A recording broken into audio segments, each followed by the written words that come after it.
we come with that heat, we got skip on the.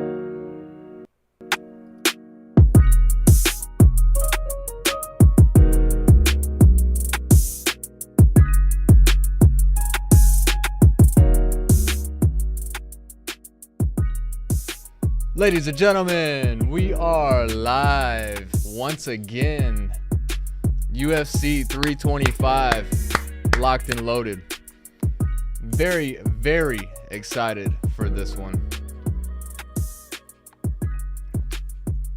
Very excited. We got the main event, Alexander Volkanovski, Diego Lopes 2 for the featherweight title.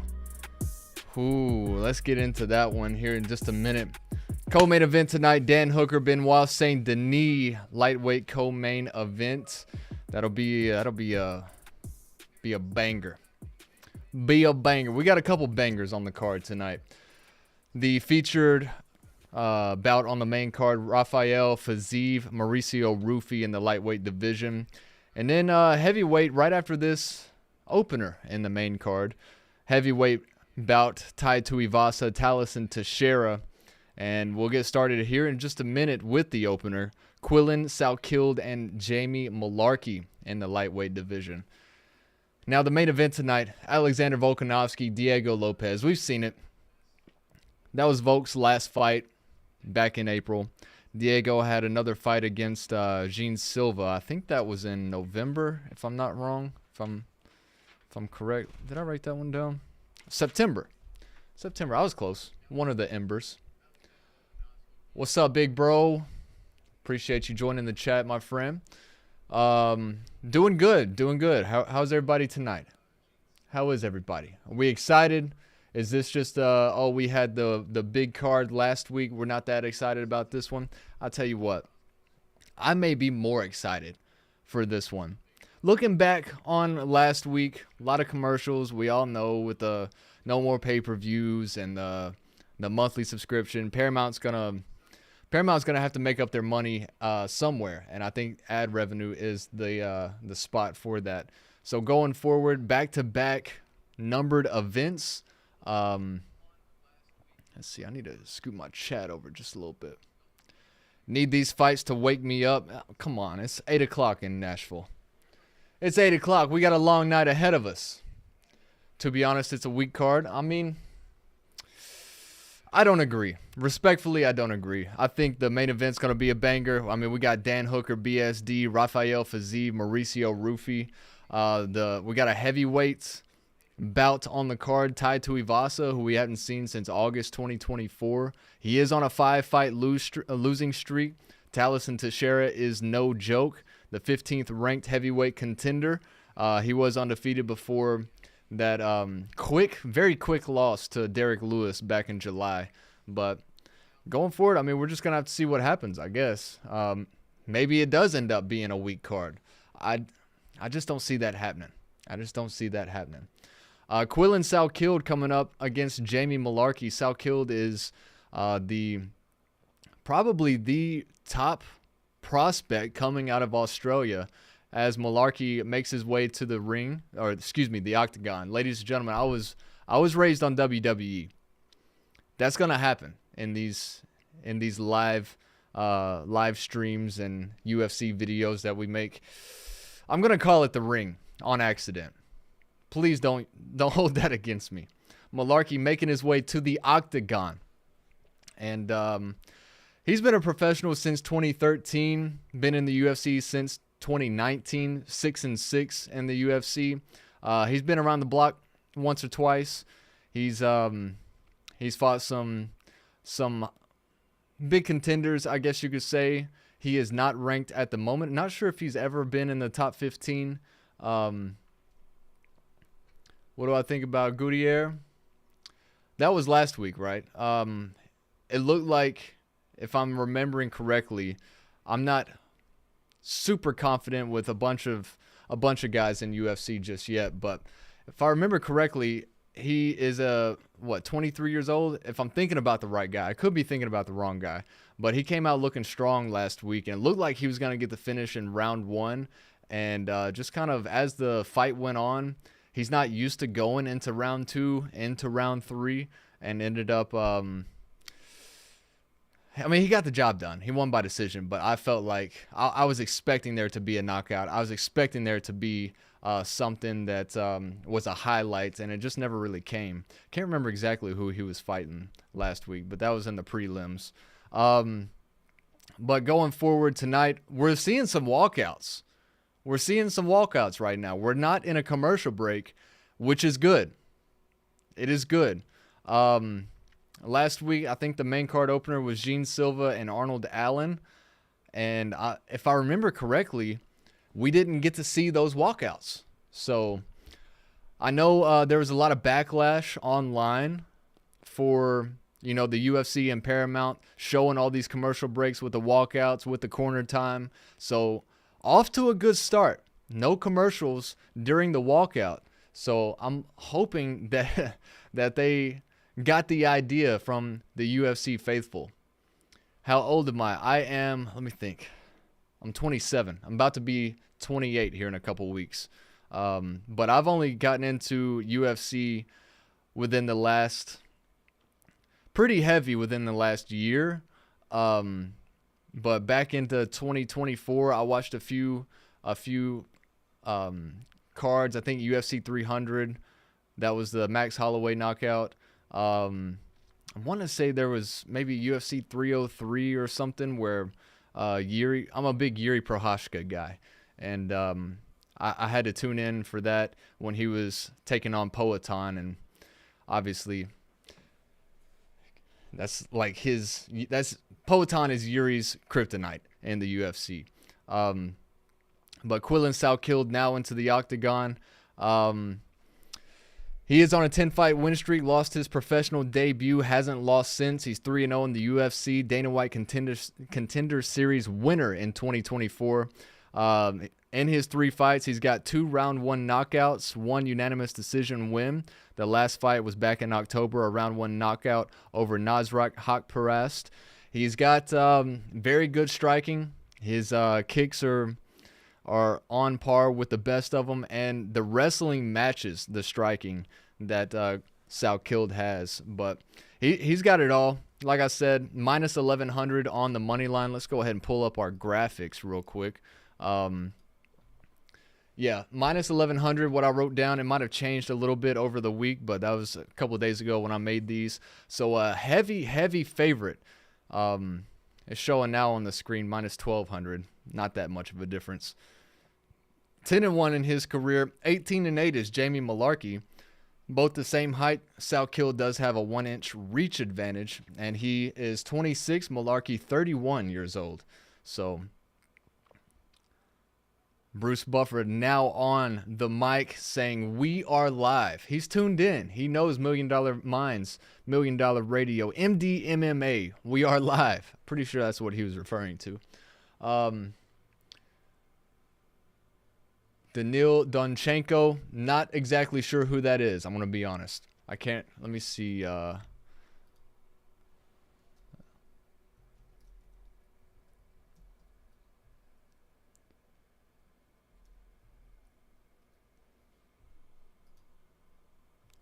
Big up, big dog. Let's go. It is time. Yeah, Donchenko is somebody I'm not really familiar with. I'm looking at it right now. When is his next? He's going to be on the Fight Night next week.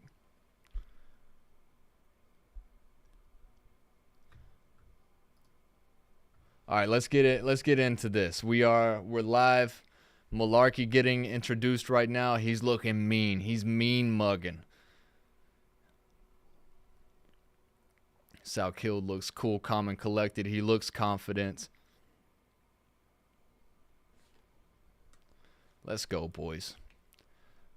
He's closed as a favorite in all 4 of his UFC fights. 3-0, looking to go 4-0 tonight. I don't have any picks for these first two fights, but got 1 each for the last 3. We'll get to those here in just a little bit, as the commercial breaks do end up happening, and I've got to fill some time. Favorite UFC fighter? That's a tough one. Like I said, big Yuri guy. He might be my favorite. Also, really like Sugar Sean O'Malley. Really like Ilia Topuria. Meeting in the octagon right now, and I'm already off my timer. Dadgummit. We're 5 seconds off. We're going to get locked and loaded, ladies and gentlemen. Don't worry. Right now, the clock says 4:45, so we're about 4 or 5 seconds behind on the timer if you want to line that up. Leg kick from Salkilld. Oh, and he level changes. Goes for the takedown. Already got one. Mullarkey getting his, making his way back up.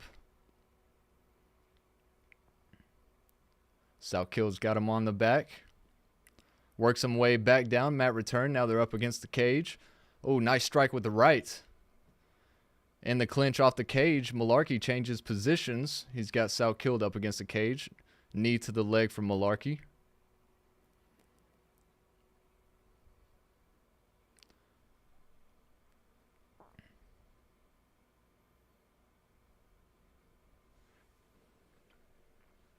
Let's go, ladies and gents. We live. Mullarkey going for a takedown now, and he gets it. Back out to the middle of the octagon. Quillan kept the underhook, so he's able to get back up. Now they break apart. Both fighters back on the feet.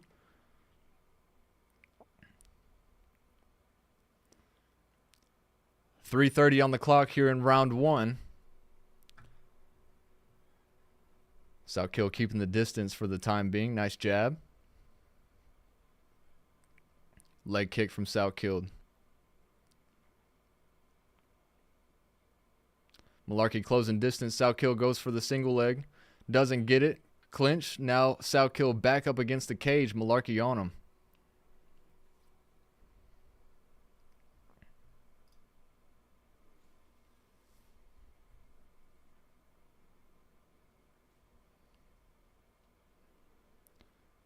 Mullarkey buying time right now as that clock ticks away. Brings him out away from the cage for a moment. Now pressing Salkilld back up against the cage. Mullarkey looking to do something to drag him down to the mat. We'll see if he can get that done.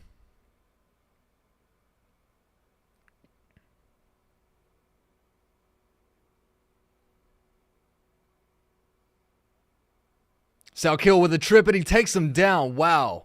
Impressive.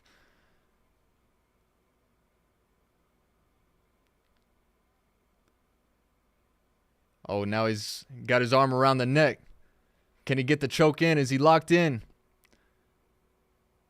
Oh, neck crank. Oh, this is bad. This is bad. That's tight.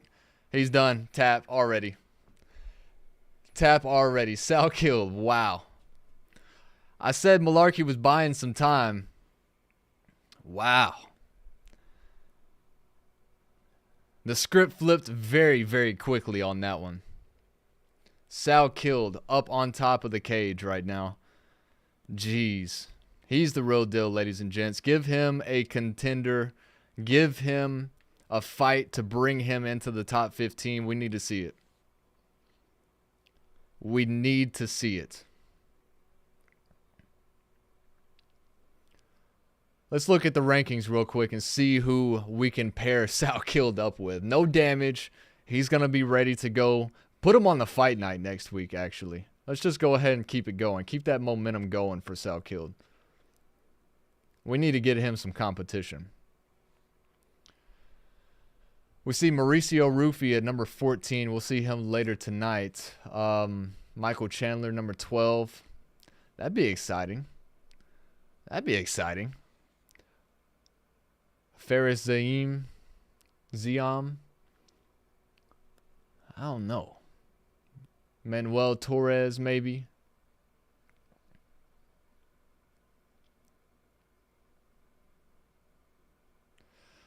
But yeah, Mullarkey, I mean, he was doing good with the clinches, holding his own up against the cage, keeping Salkilld backed up against the cage. And Salkilld just with a nasty, nasty trip takedown. Swung his leg around, dropped him quick, and then that was basically all she wrote. He got that arm around the neck, and I don't know if I'd rather get submitted by a rear naked choke or a neck crank, because that just looks so painful, actually. He had his head all the way to the side, and it looked like his neck was about to snap. Salkilld by sub. Jeez. Jeez Louise.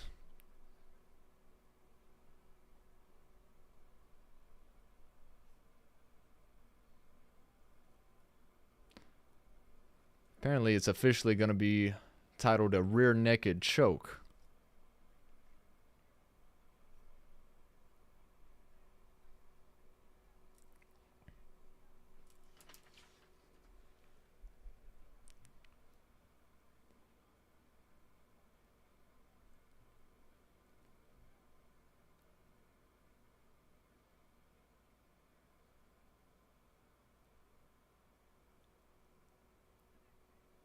Wow, what a takedown. That was nasty.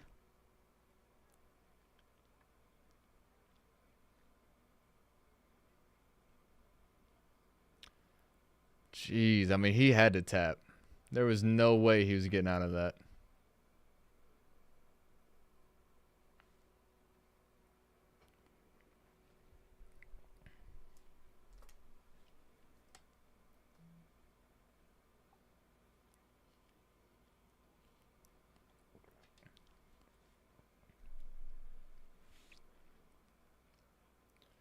Salkilld saying people kind of forget that grappling is his strong suit just because of all the round one knockouts he's had. Longest active win streaks in the UFC lightweight division. Salkilld now with 4. Tied for 3rd place, I guess you could say. Zaim with 6. Alexander Hernandez, Arman Sarukian both with 5. And Salkilld tied with some others at 4.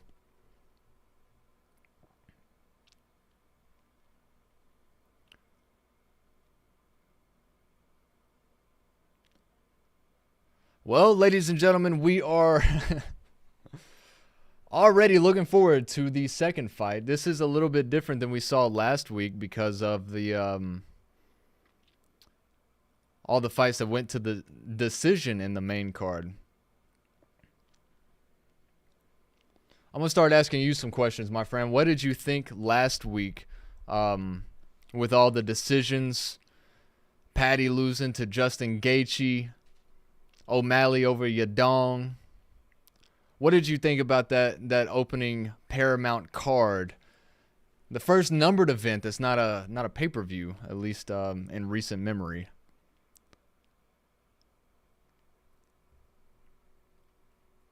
That's right, Josh is back. Back and better than ever.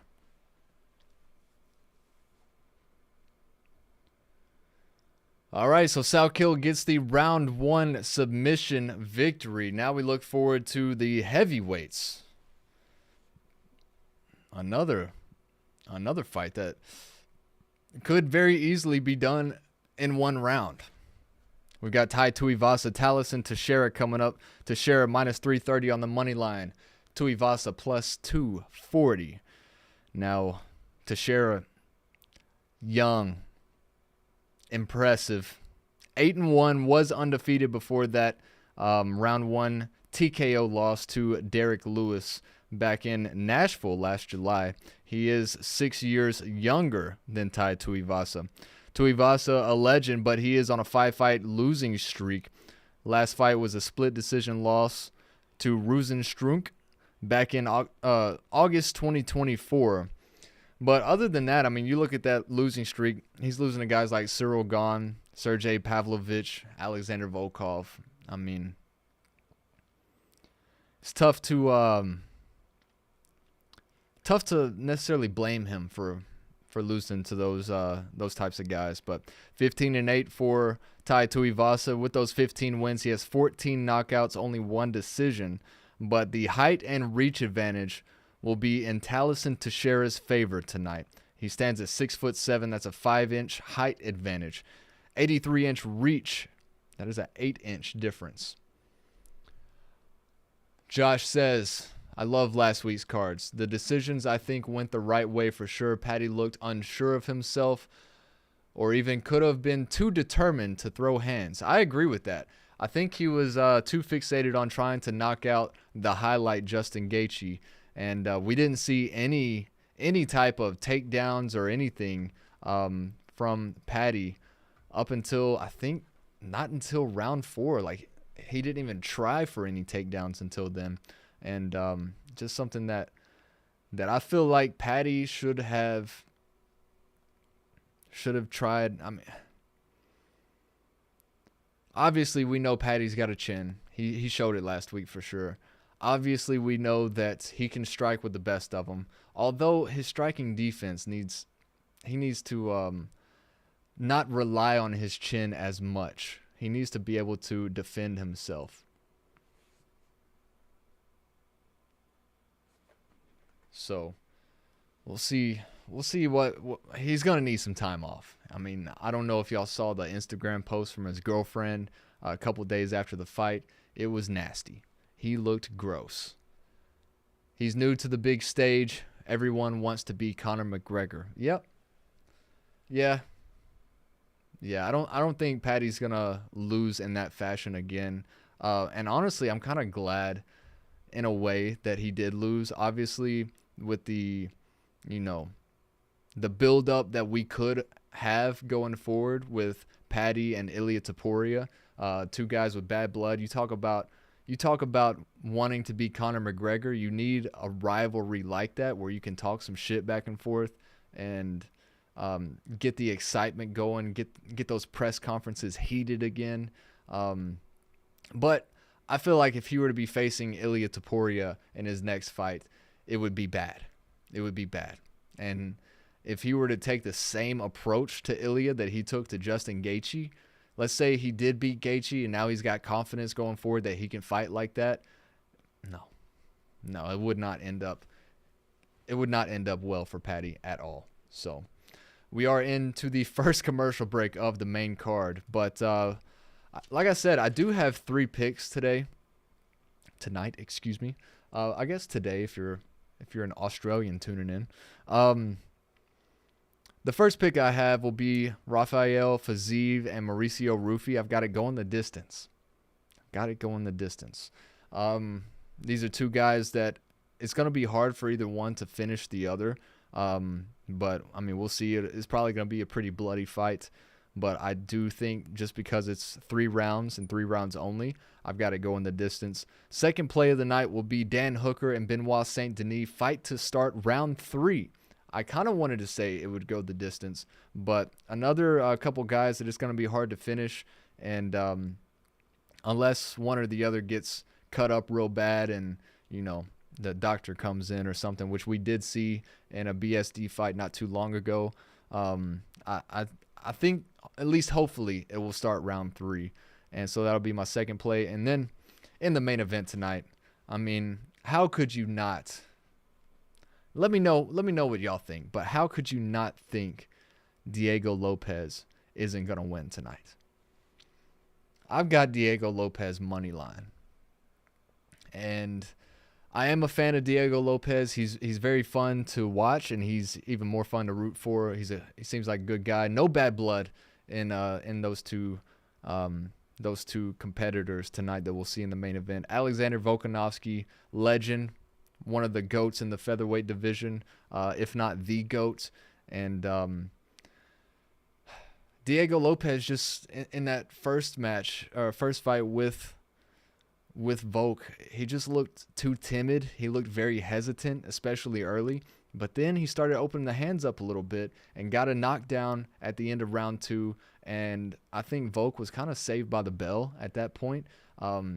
He did stumble a little bit. It wasn't just like a clean hit that dropped him. But Diego could have definitely poured it onto him at that point. But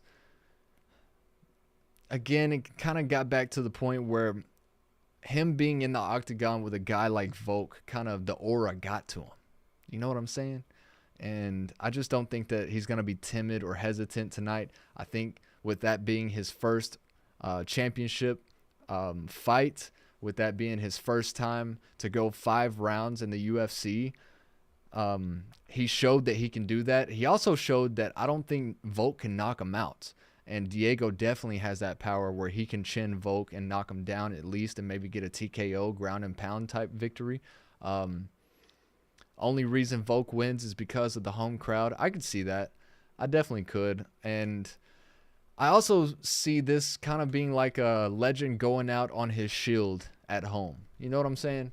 Like, the crowd is definitely going to be pro Volk tonight. I mean, there's no doubt in that. That's not a hot take at all. They're going to be booing Diego, although he's a good guy. And I'm sure at the end of the night, they're going to be cheering for both guys because it is going to be a slobber knocker slug fest. You know what I'm saying? But Diego has earned his way to having this rematch. A lot of people thought it might be a little bit too early. What are we doing? But I don't know. He got through Gene Silva pretty, I don't want to say easily. It could have been a 10-8 round one against Gene Silva. But Silva was coming back in round 2 and looked like he was going to be able to get it done. It was really pressuring Diego Lopes. And then he just kept trying that spinning elbow, and Diego Lopes was calculating it, and it gave him a little taste of his own medicine. Hello, son. I'm enjoying this. I've missed your play-by-play. Thanks, Mom. Live in Knoxville, Tennessee. Snowed in, actually, ladies and gentlemen. We had about 3 or 4 inches of snow on the ground here in Knoxville. Not so much the crowd itself, but that's what Volk is fighting for. But hard to beat somebody twice. Very true. Very true. A lot of respect going back and forth both ways between these guys tonight, and rightfully so.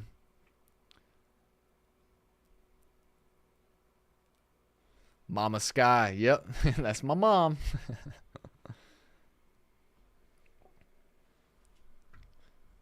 Hey, Josh, don't be using my government name out here, bro.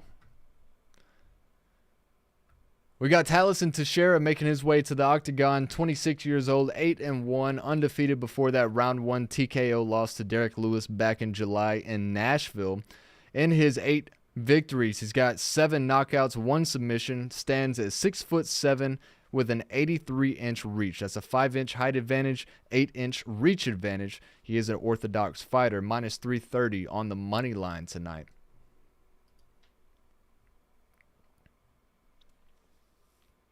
Man, he is tall. He is long.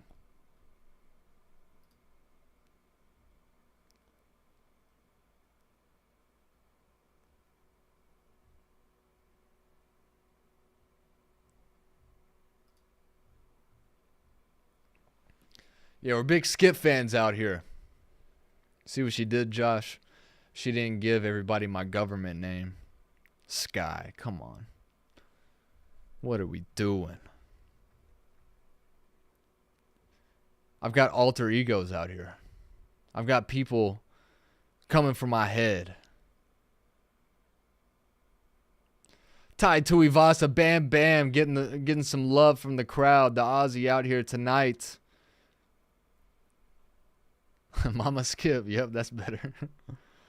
Oh, he's coming out with that Olivia Dean song. What's it called? What's that song called?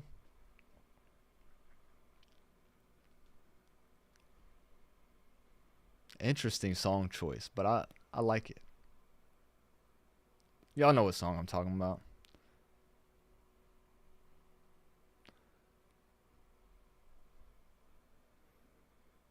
Man, I just like that. I like he's coming out there like this. No, don't start giving up my aliases, please.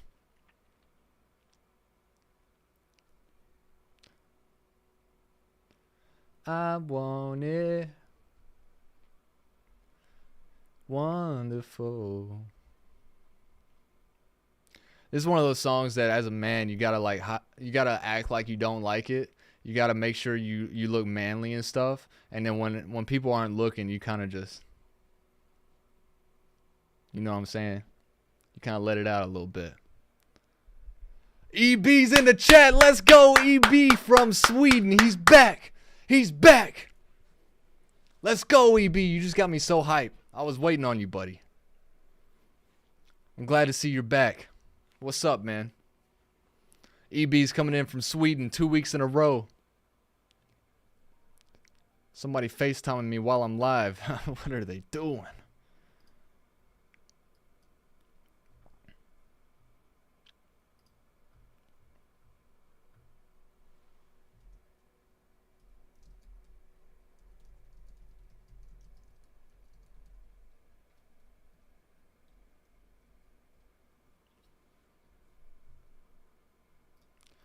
I want it.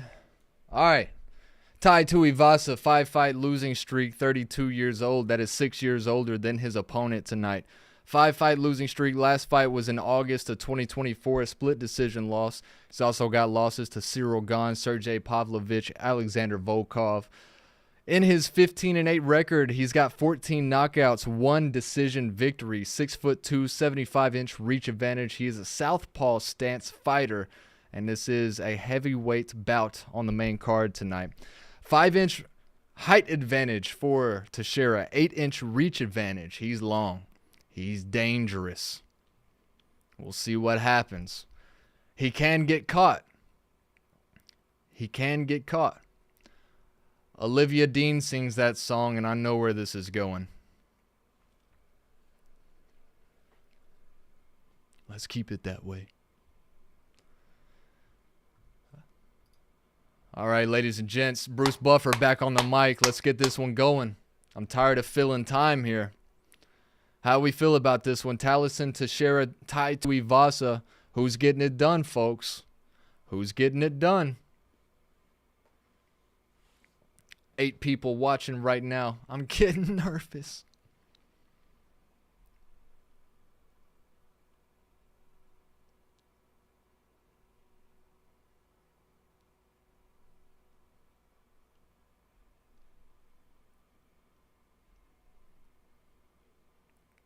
I want to see some fighters that hate each other, man. I don't think we've had any here in the last, at least these last 2 cards for sure. It's been a minute. Tired of all this respect. I need some disrespect. I need some Ian Gary in there. I need some, I mean, we saw Patty, but he was cool with Justin Gaethje.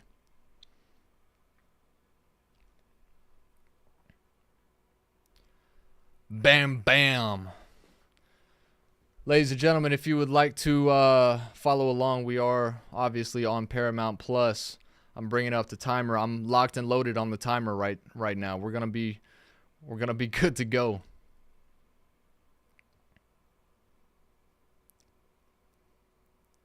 Teixeira should win this. I agree. I think he's gonna avenge that loss to Derek Lewis. Here we go. Let's see if I got it on time. Tuivasa going forward, up against the cage. We're locked and loaded on the timer. Teixeira with an early takedown, though.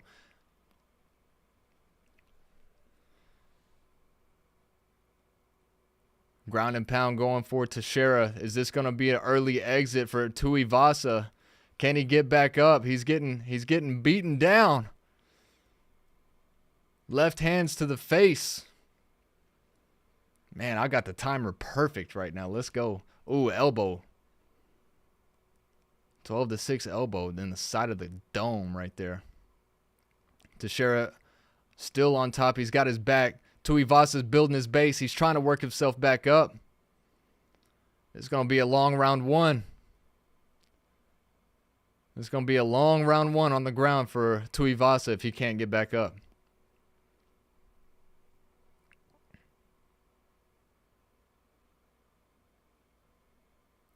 They just said Teixeira has never been on a stool in his MMA career, meaning he's never gotten out of round 1. Tuivasa back on the feet. Teixeira still trying to bring him down. Knee to the body from Teixeira. Bam Bam's got to work his way back around. He does so. He's got to get that back. Oh, he tumbles over. Oh, Teixeira back on top. Fights on the ground. Ground and pound is coming. Elbow to the face. Oh, goodness.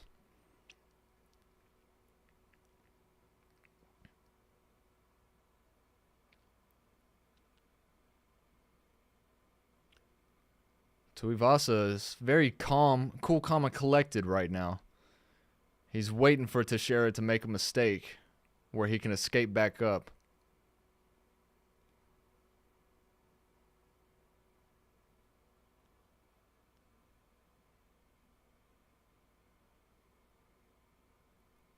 Teixeira still on Tuivasa's back right now.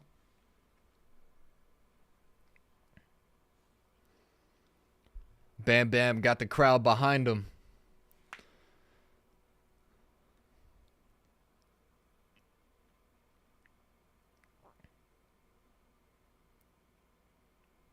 Halfway through round one. I think this is the longest Teixeira has ever been in the octagon in the UFC. Ooh, nasty elbow to the, almost looked to the back of the head right there. Another elbow to the back of the head.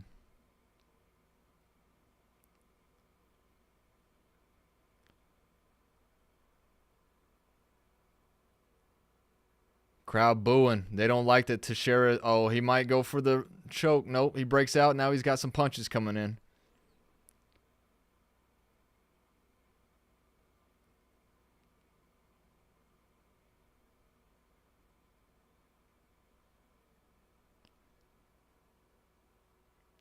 Bad angle for a choke for Teixeira. We got a minute 38 on the clock. Are we going to see this reach round two? Tuivasa just needs to hold his ground here at the bottom.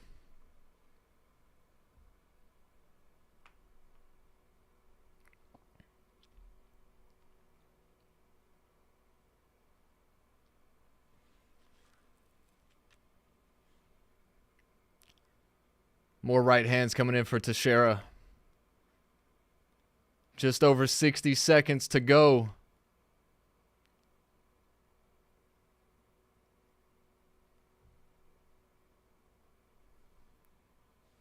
Ooh, elbow to the head. Nasty. And Tuivasa makes his way back up, but he eats a knee. Teixeira on the back foot right now. Tuivasa stepping forward. Body kicks from Teixeira. Tuivasa going for the clinch. Elbow. Oh, Tui can get it done. He's got the clinch.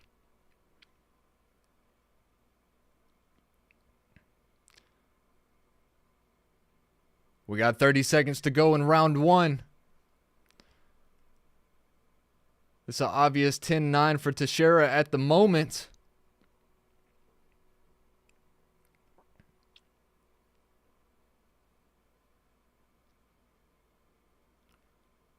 Knee to the leg for Ty.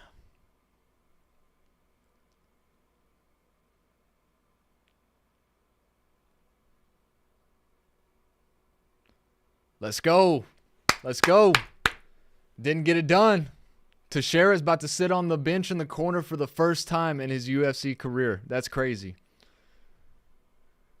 I support Tuivasa. Welcome back in, Rahul. I appreciate it, buddy. Thanks for coming back. Let him swing. Tui. Tuivasa looks like he's wearing weird pants. I think that's just his body, Amber. I think that's just the way his body is built.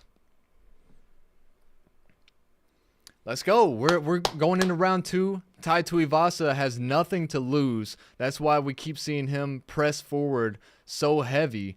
And I think that's kind of why Teixeira is trying to wrestle with him, because he wants to kind of slow him down and make sure that those punches aren't coming his way. Get him to the ground. Do some control, ground and pound type thing for Teixeira. But Teixeira being soft, yeah, I mean, it's kind of what I'm getting at right now, I guess. Long and big for no reason. Interesting way to put it. Oh, timer. No, I missed it. Oh, forget. Screw it. I think my mouse is dying, actually. Let's go ahead and put that on the charger. We have 4:45. Line it up, folks. Leg kick from Ty. Nice teep for Teixeira. 4:35 in round two.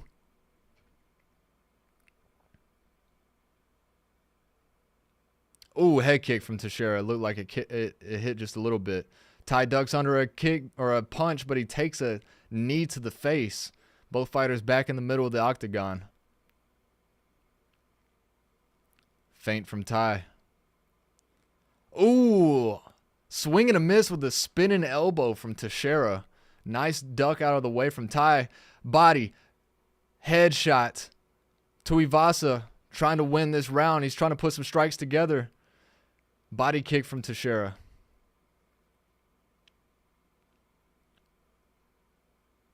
Leg kick from Tai. Gets the crowd going a little bit. Couple feints. Oh, leg kick from Tai. Trips Teixeira up a little bit. Teixeira with a jab. Leg kick from Tai. Back his way from Teixeira. 3:30 on the clock, folks. A lot of leg kicks going on right now. Both fighters look a little gassed already. 1-2 from Teixeira. Oh, nice right from Tai. But a combo comes back his way from Teixeira, ending with a head kick. 3:10 on the clock. 1, 2, 3, 4, 5 from Teixeira. Now he shoots for the takedown. He gets him down.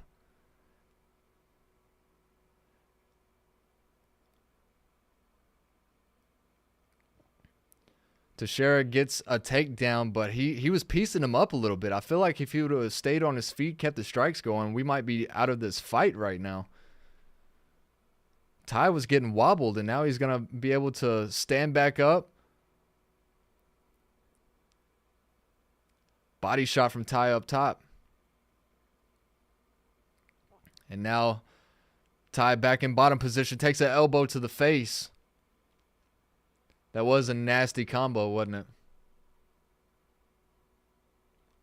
Not gonna lie, I didn't see Tai with a 5-fight losing streak making him go to the second round for the first time. He's a legend though, man. He's been around the block. We're at 2:10 on the clock. Round 2. Over 1.5 rounds would hit if that's what you placed.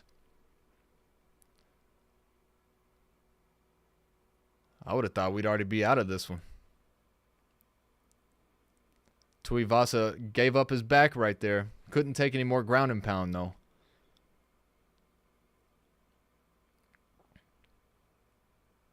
.145 on the clock. Ticking down. Tai in a prone position, if you will.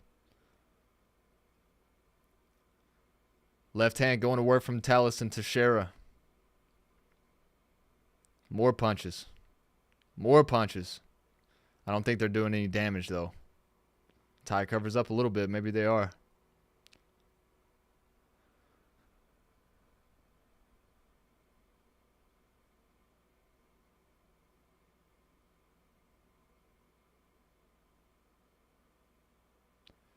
Tuivasa's bloodied up in the mouth.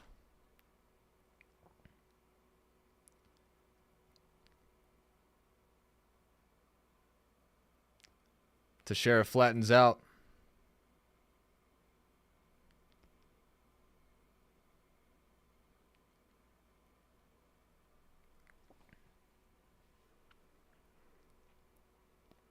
Ladies and gentlemen, 40 seconds, round 2.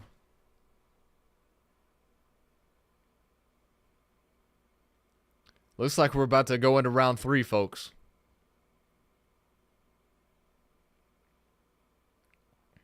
Significant strikes on the board. 32 for Teixeira, 14 for Tuivasa. 20 seconds to go, round 2. Teixeira still on top. I think Teixeira is content with just getting out of this one with a decision. Oh no, ground and pound's coming. Never mind, he flattens back out. 3 seconds, 2, 1, horn. Crowd booing.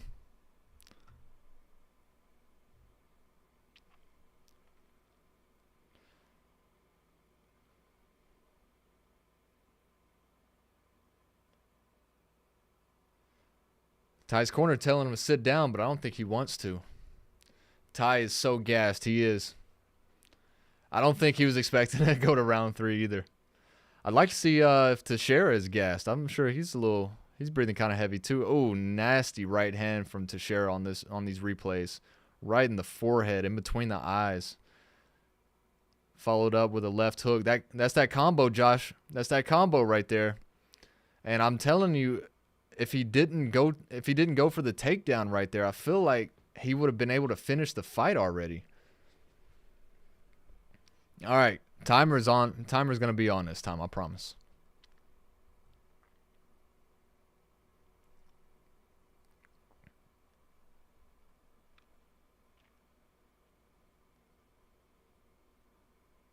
Here we go, round 3.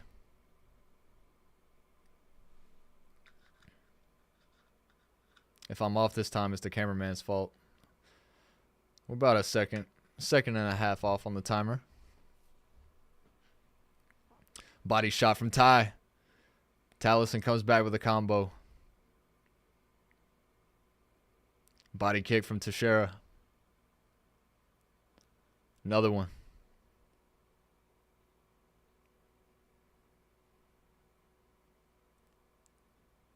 Feint from Tai. Teixeira going for another takedown. Doesn't get it. Both fighters look gassed. Teixeira might be just as gassed as Tai. Left hand from Tai. Right hand from Tai. 1-2. Teixeira's tired, man. I'm telling you. Oh, Tai clinches up. Why, Tai? Back off, Tai. A couple knees to the legs. Another one. This isn't where you want to be if you're Tai. You want to back up and keep banging with him.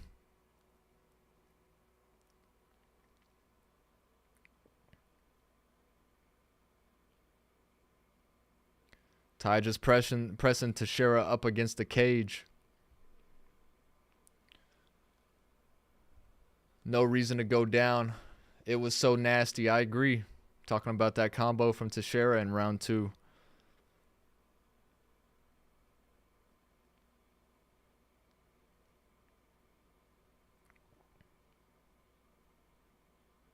Ooh, nice body into the headshot from Tai. Another one, left hook, right hook.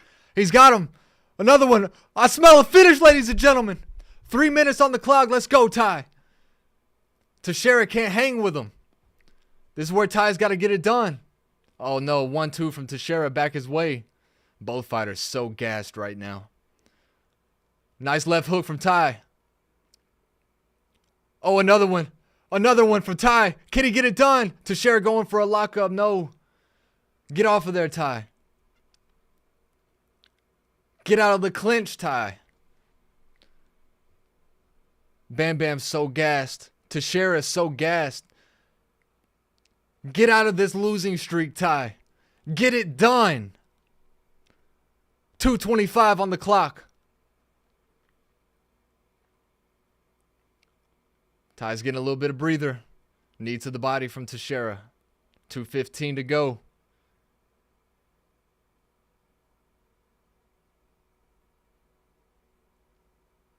Back up, Tai. Get out of there, Tai. Uppercut. They're getting some breathing done. They're meeting back in the middle of the octagon. Leg kick from Teixeira.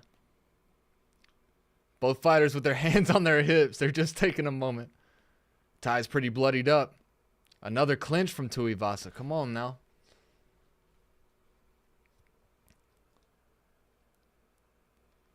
What are we going to see here? Back up against the cage. This is definitely round 3 in Tuivasa's favor, but Teixeira obviously with rounds 1 and 2.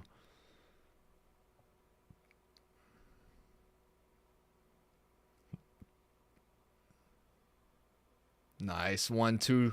Oh, Tai coming back with some body shots.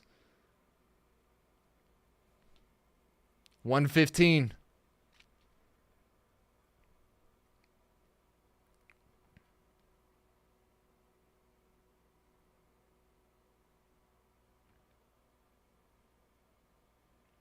Oh, Tai. Teixeira went for a takedown. Didn't get it. Stuffed. You got to get up, Tai. You got to get up. We got 50 seconds to go. 48 seconds for the rest of our lives. You got to tell Teixeira to stand up right now. You got to get out of this position. Oh, I don't think it's happening. Tuivasa winning with significant strikes in round 3, 26-14.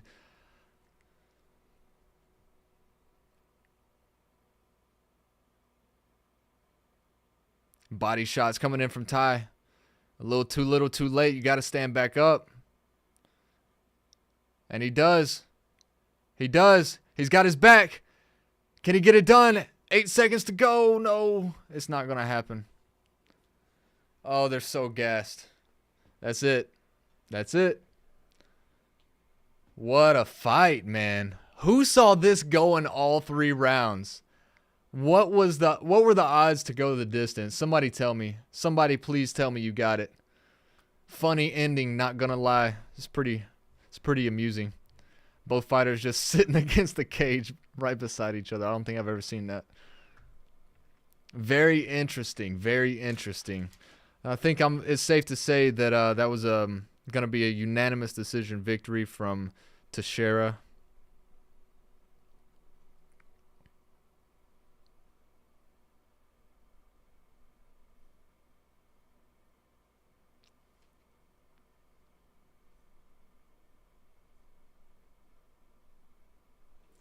Wow. Who had that on their bingo card tonight? Not me. Bangers. They were throwing some bangers.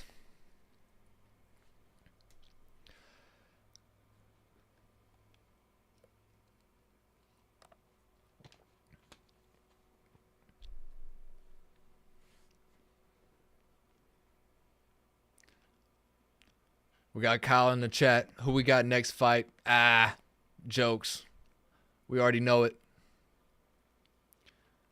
Yeah, were me and Kyle together in this one? I'm going to be honest. I might have to walk back my comments and take Rafael Fiziev. I know I said Ruffy on the pod a couple days ago, but I don't know, dude. Fiziev's a dog, man. No, I'm staying with it. I'm staying with Ruffy. Staying with it, obviously.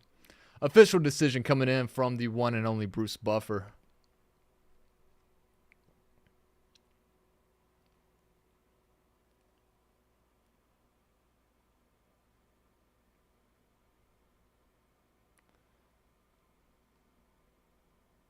Unanimous decision victory. All 3 judges scored it 29-28 in favor of Tallison Teixeira. Back in the win column for Teixeira.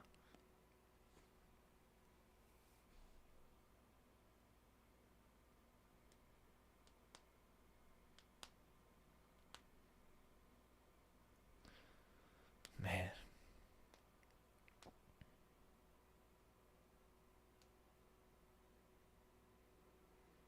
DC in his interview with Tallison Teixeira right now, but, you know, translators and all that. Teixeira said he's a very tough guy. He's exhausted. Thank you, Australia.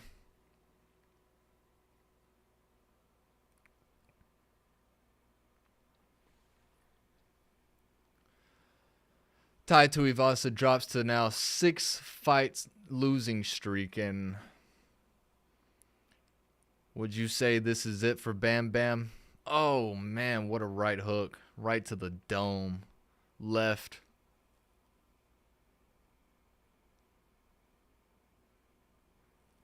I think it's so funny when they ask for, you know, one more word into the mic and Joe Rogan or DC's like, nah, buddy, gotta go. We're on a schedule. You ain't a champion, dog.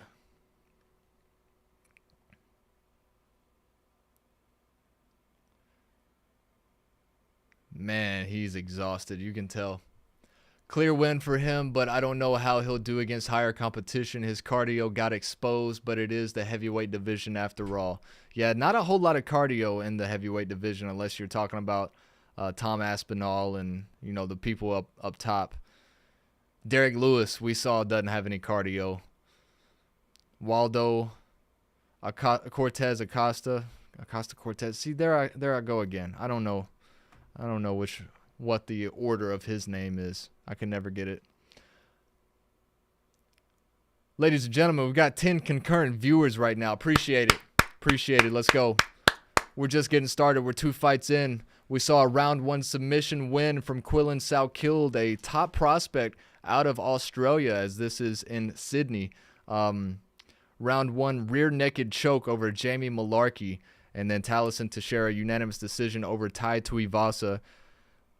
Somebody tell me, please, somebody in this chat had to have taken that fight to go the distance. What were the odds? Tell me what you won. I need to know. I've got to know. That's something I didn't even look at. Jeez.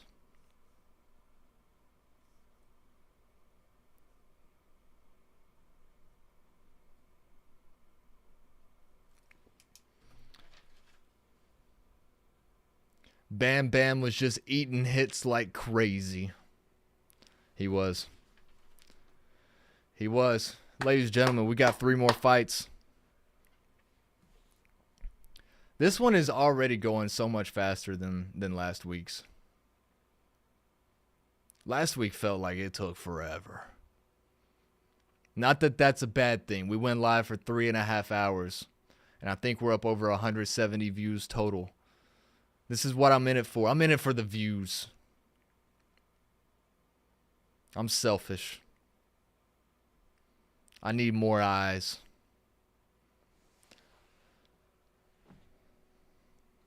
Has anybody else been having this problem where the Paramount stream looks like it's, you know, on satellite and it's like the feed is just not coming through? Because I was watching it on my TV earlier in the prelims, and that was happening. I thought it was just because, you know, it was on TV. Now I'm here on the computer, and it's doing the exact same thing.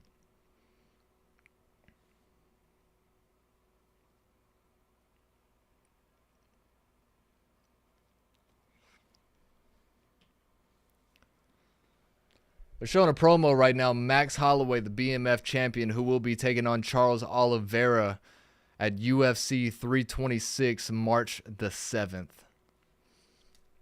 That'll be the very next numbered card. We went back-to-back weeks with one.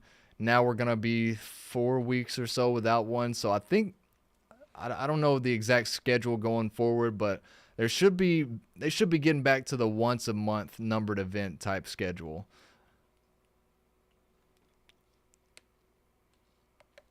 But I do not mind them starting it off how they did with these 2 banger cards. It's been all day. I was checking X2 and it's a worldwide issue. Okay. Remember me when you make it, EB, dog. How could I forget? Feel like I've known you forever, man.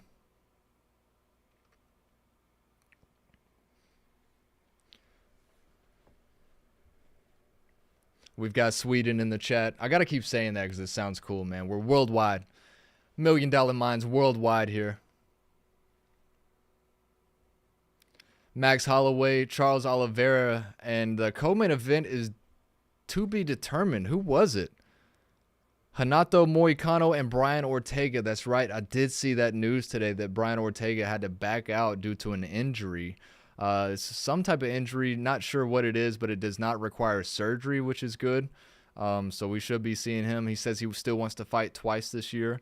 So Brian Ortega, who was stepping up from featherweight to take on the lightweight opponent Renato Moicano in the co-main event, that is not gonna happen next week. Or next month on the next card. So we'll have to see. I'm sure Renato Moicano will find somebody else to fight.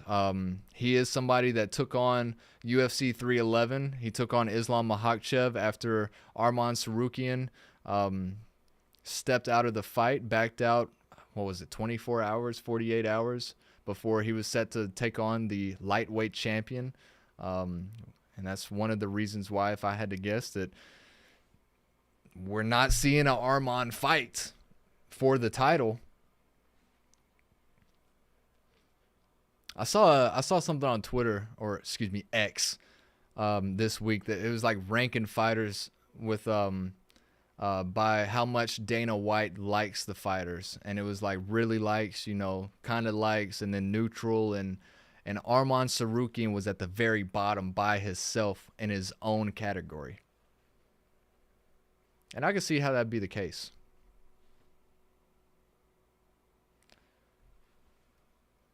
All right. Let's see what we got going, folks.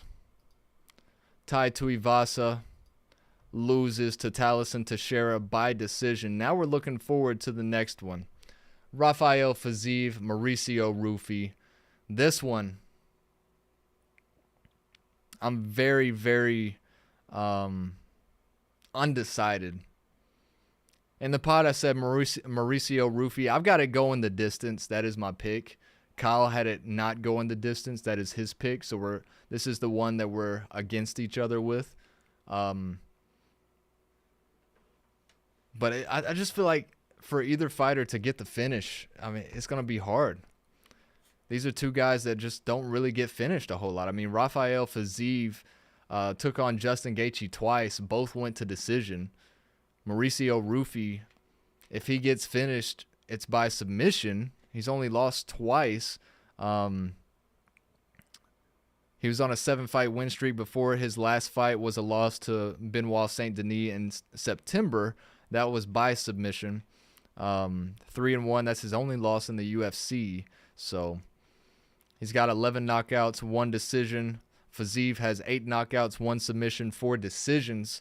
Rufi does have a 3-inch height advantage, 4-inch reach advantage. And obviously we know the Rufi spinning head kick that he got over King Green.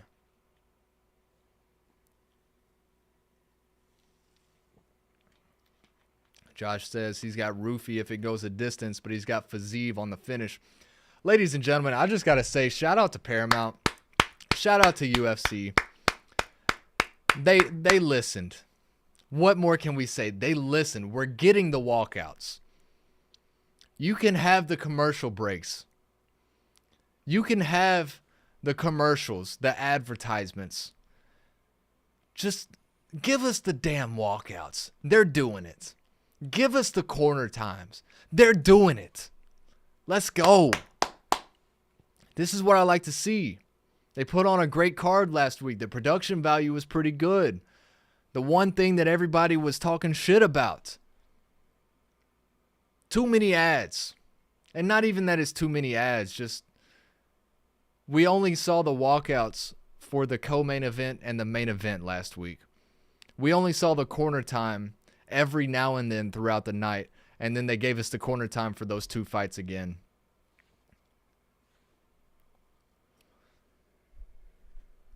Will you remember me when you make it 2? That's going to be tough. That's going to be tough. Jokes. Obviously, yes, you'll be there with me. Luffy tattoo goes crazy. The chest piece, I'm going to be honest, I cannot tell what the hell that is. But it looks tough. It looks like it damn hurt. Looks like it hurt.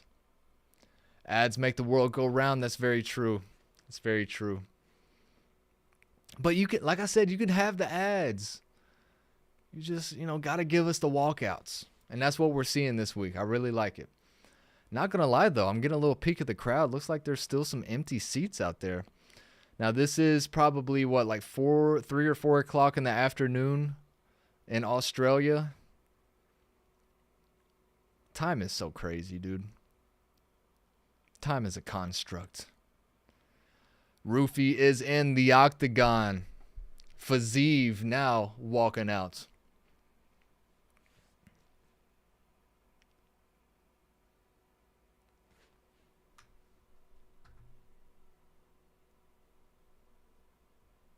Luffy tattoo. I see what you're saying now. One piece. I get it. And the chest piece is a one piece. You get what I'm saying?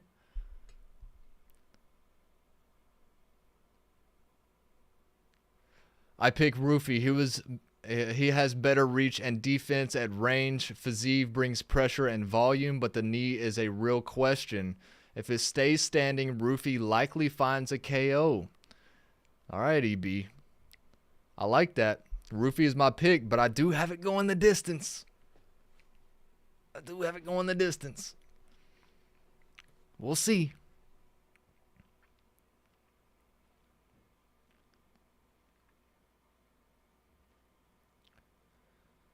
Both of these guys each have one of the 16 spinning wheel kick knockouts in UFC history.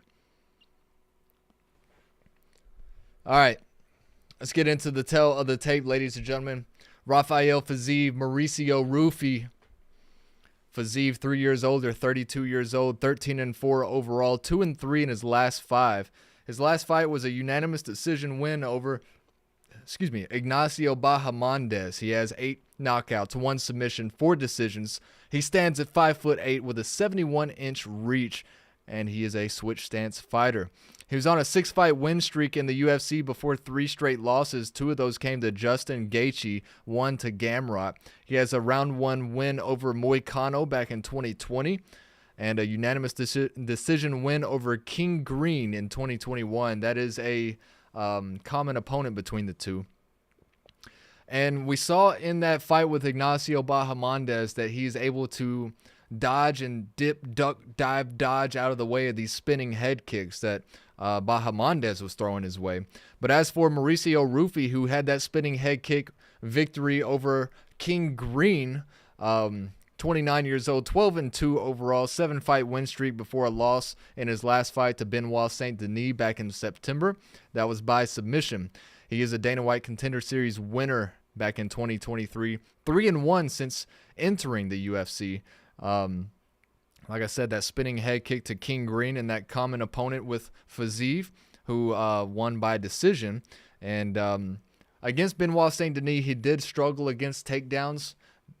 Shouldn't necessarily see a whole lot of takedowns come his way from Fiziev, although maybe that's something that Fiziev saw as a weakness and started working on that in camp a lot more. We'll see going forward, but 4-inch reach advantage for Mauricio Rufi and a 3-inch height advantage as well. This is another guy who is very similar to Ignacio Bahamondes, a taller, longer fighter for Fiziev, but Fiziev was able to get it done by unanimous decision last time. But I think this is definitely a step up in competition as a, well, maybe not. Maybe not.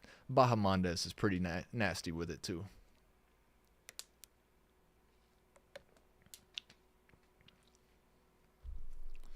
All right.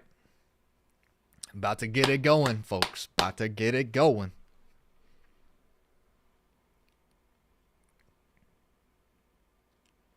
How many Brazilian fighters are in the UFC? There's a lot.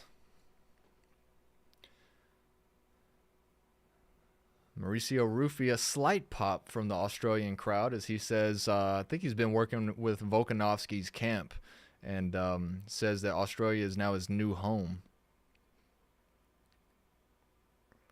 Fiziev is definitely just, he plays to the crowd, man. He's very exciting.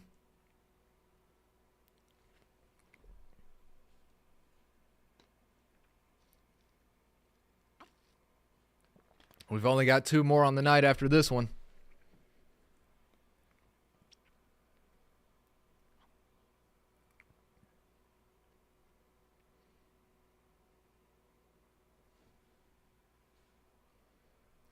Dan Mogahedi at referee.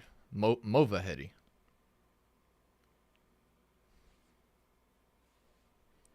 That girl had abs, dude. She got more abs than I do.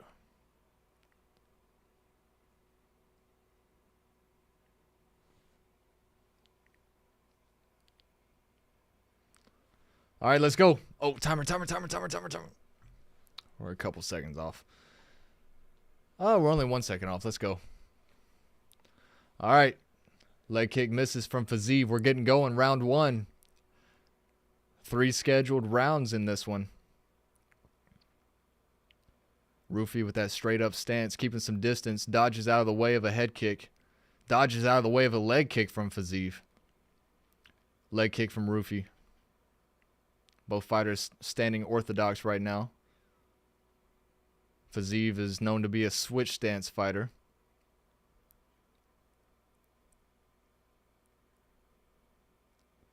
Rufi kind of backed up against the cage. Fiziev controlling the octagon right now, pressing forward. Cutting off the cage real nice. Leg kicks back and forth.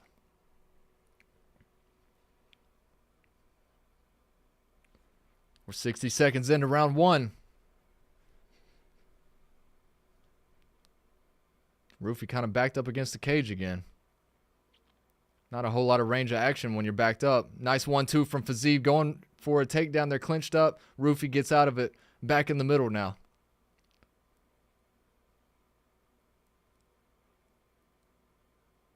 Leg kick from Featherweight. Ooh, knee up the middle. Just misses. Maybe hit just slightly connected. Leg kick from Featherweight. Beautiful leg kick. Body shot. Clinch. Now Featherweight back up against the cage. Ruffy with control up against the cage.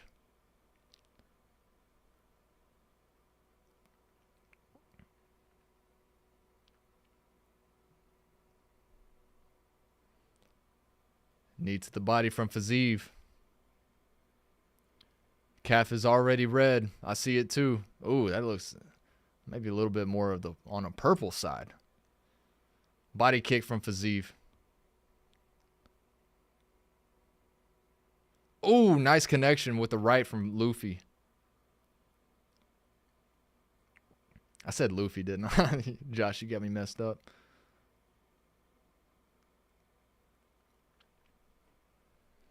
Halfway through round 1. Another leg kick.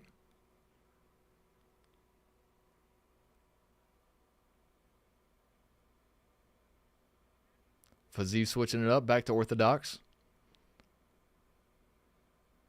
Ruffy back up against the cage, man. Featherweight just stalking the prey right now. Featherweight with the center control. Ooh, nice left from Ruffy. Nice right from Ruffy. Body shots from Featherweight.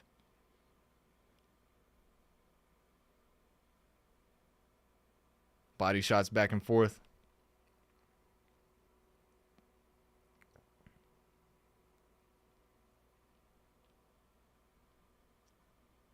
Ooh, nice 1-2 from Ruffy. Nice right from Featherweight. That connected flush. 90 seconds to go. Ruffy trying to keep that range. Head kick and a right from Ruffy.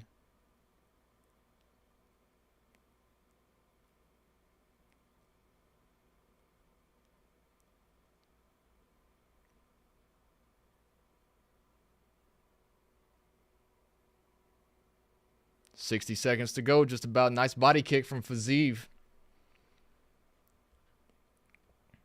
Left from Ruffy. Nice jab. Misses with the right.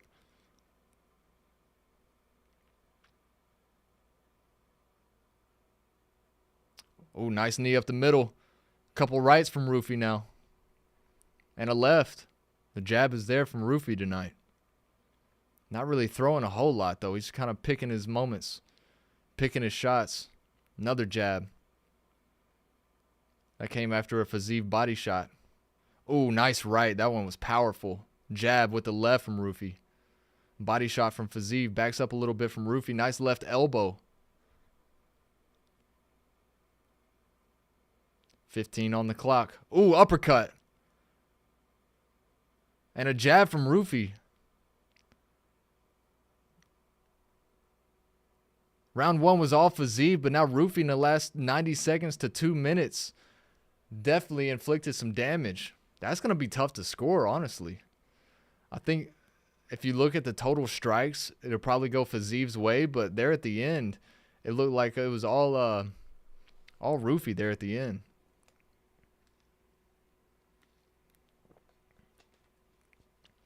Ruffy's corner says that he won the first round. We'll see. How are y'all scoring that? Who do you think won that round?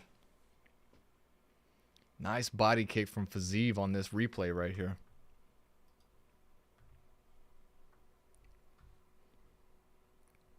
Featherweight did have some good shots throughout, though. Nasty head kick. Kind of blocked, but definitely went through and then finished it with a right. Who we got winning that one, chat?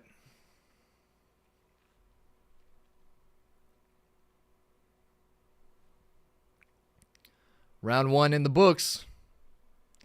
I might go 10-9 Featherweight.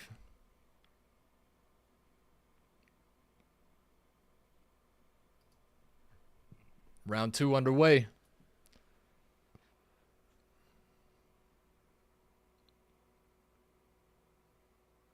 Fazeev based on control and total strikes, but very close. That's kind of how I see it too. Head kick misses from Fazeev.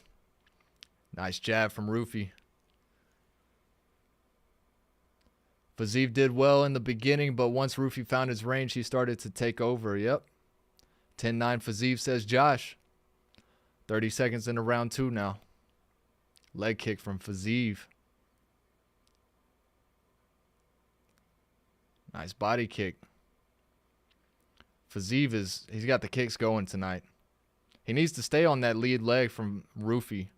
We saw it get red real early in round 1. I'll take Jalen Carey with a first round KO. Ooh, 1-2 from Ruffy. Dip ducking and dodging his Fazeev, trying to get out of there. He's staying in control though. Leg kick up front. Jacob, keep me updated with that Tennessee game tonight.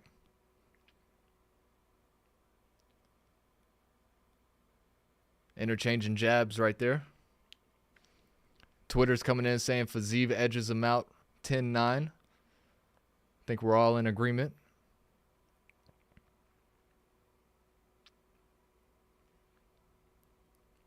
.330 on the clock. I feel like we're gonna get a crazy something coming up. I feel like there's about to be something to land and a knockdown coming or something. Watch. Body shot from Ruffy.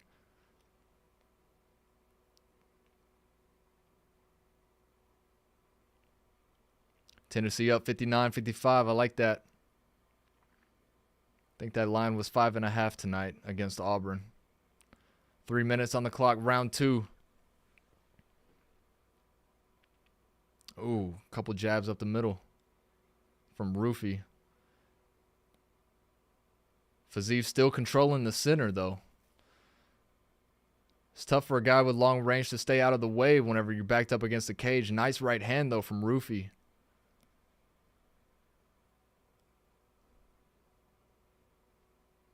Ooh, spinning head kick. Doesn't land too flush from Fazeev, but definitely connected a little bit. It's a pick'em right now. Live lines, 50-50. Appreciate that, Jacob.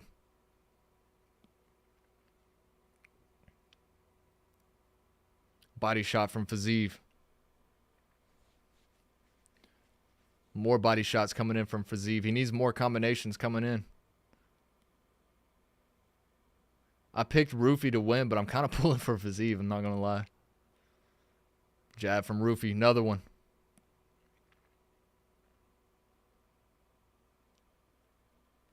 Body shot. Couple rights from Ruffy. Ooh, nice left hook. Body kick from Fazeev. We got 90 seconds to go here in round 2.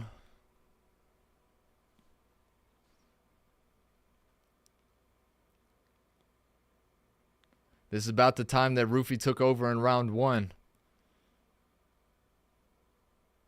Body kick from Fazeev. Still controlling the center of the octagon. He's done it the whole fight. Jab from Ruffy. Leg kick from Fazeev. Jab from Ruffy. Oh, nice right hand from Ruffy. Fazeev is stunned. He's knocked. Ruffy coming in. This might be it. Fazeev is hurt bad, but he's fighting. We got 48 seconds on the clock. Ruffy's looking to end it right here, and he's going to do it. He's going to do it. The ref is about to step in. Fazeev got to get out of there.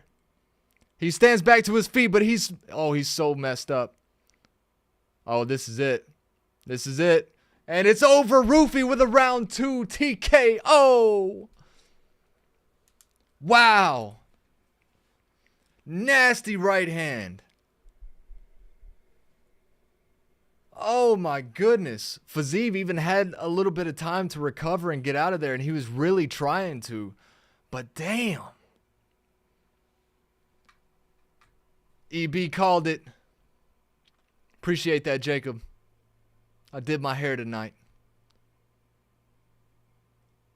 Not really. Looks like shit. Wow.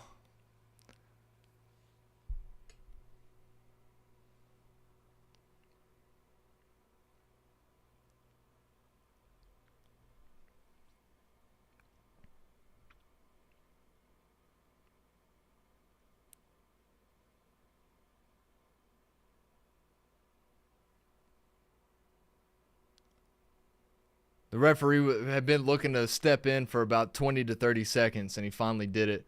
Ruffy gets out of there with a TKO victory.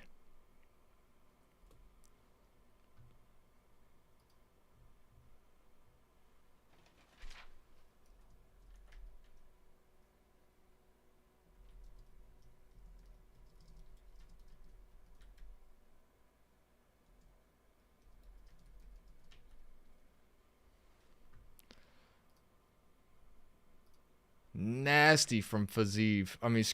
Ruffy.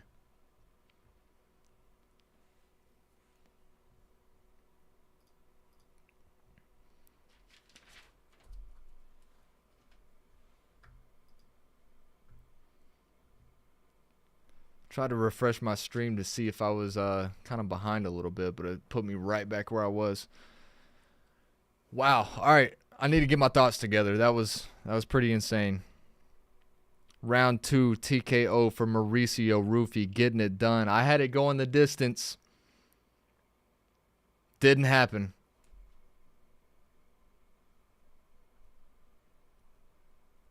My pen is going out, folks.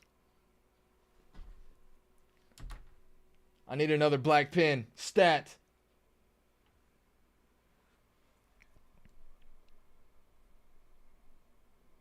This is my trusty pen, too. That's kind of crazy.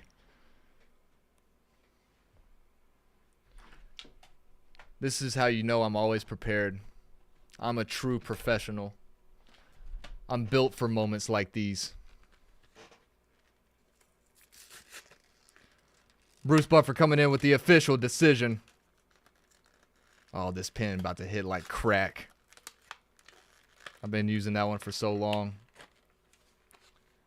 Fazeev looks so messed up. Ruffy doesn't have a scratch on him. That's crazy. I mean, just look at the difference, folks. Look at the difference. Old, new.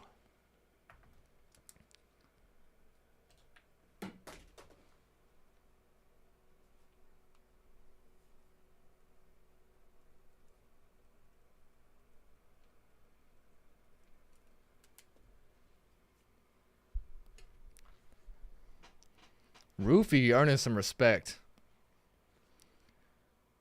Jesus is my Lord. Jesus is my life. Man, this means something for Ruffy, man. He's holding back tears right now.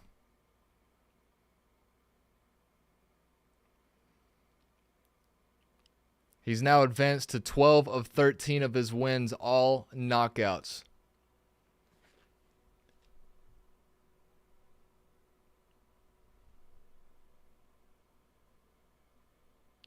Once he finds his range, his accuracy becomes really good. Yeah, I have to agree, Mans was locked on that jaw at the end of each round.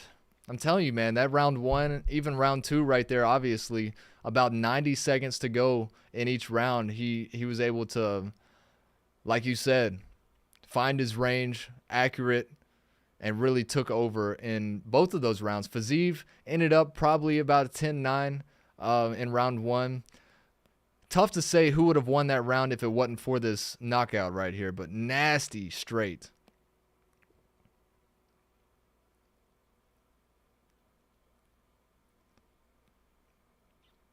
Nasty 2 from Ruffy.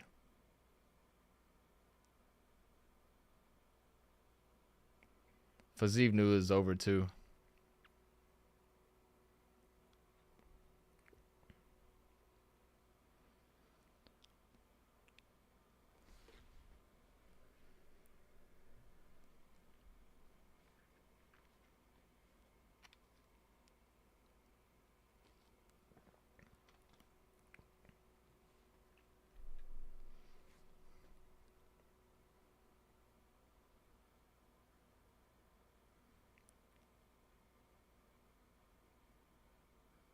He keeps saying Conor McGregor.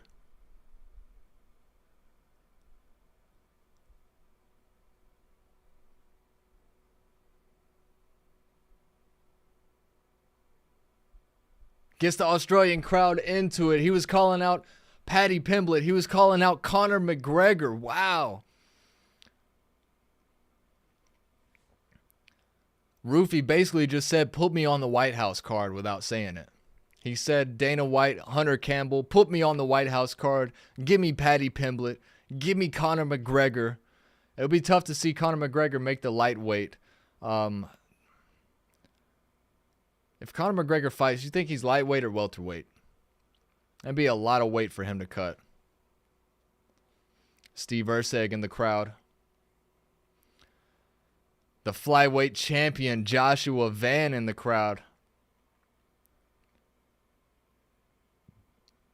I'd like to see Joshua Van on that White House card. All right. That's that. We are 3 into the books right now, ladies and gentlemen. On to the co-main event we go. We got started off tonight with a submission victory in round 1 with a rear naked choke. It was Quillan Salkilld over Jamie Mullarkey. Then Tallison Teixeira by unanimous decision over Tuivasa. Who saw that coming?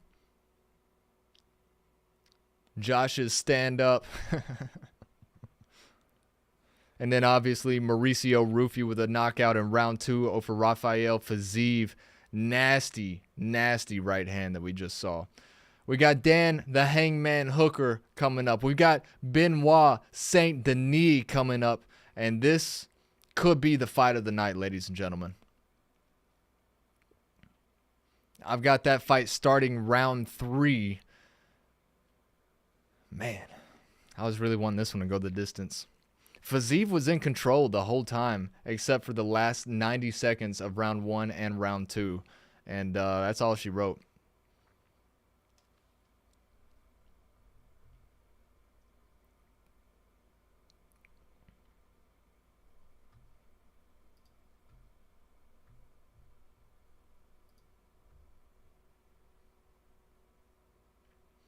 Back to a commercial break we go. How we feeling, ladies and gentlemen? Chat, let me hear you. Let me see you.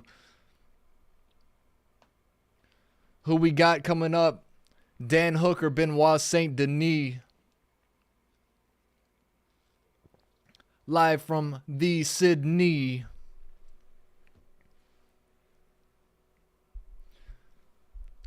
Dan Hooker, we saw him back in November, a round 2 submission loss to Arman Sarukian. He was on a 3-fight win streak before that. Split decision over Gamrot and Jalen Turner.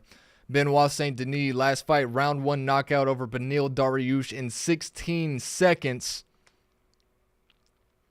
He was on a 3-fight win streak. 2 fights loss streak before that. I'm trying to read my own notes. It's kind of tough. But those 2 losses came to Dustin Poirier back in 2024, as well as Renato Moicano. That one came by technical knockout, doctor stoppage. He had a nasty cut over his eyebrow, and his eyes were swollen, couldn't see. He wanted to keep going, but couldn't get it done. If he worked the calf more, it would have gone better, yep. But Mans is a sniper. I agree. I picked Benoit Saint Denis. He has heavy grappling and submissions. Give him the edge. Most likely BSD by sub in round 1 or round 2. Hooker can upset with a KO if it stays standing, though. That's kind of how I see it as well. Hooker, let's go ahead and bring up the graphic. Minus 340 favorite for BSD, plus 250 on the money line for Dan Hooker.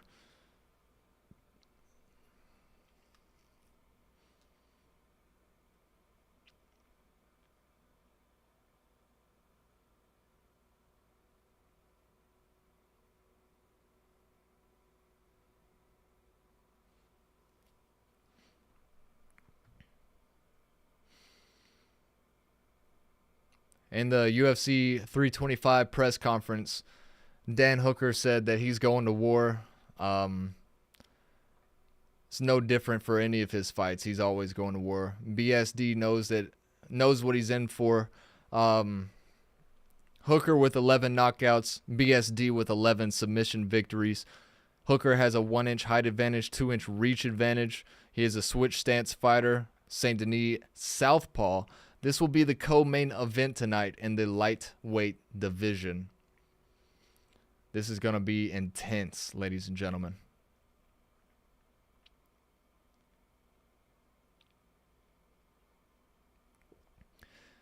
EB, tell me, you going to be tuned into that fight night next week?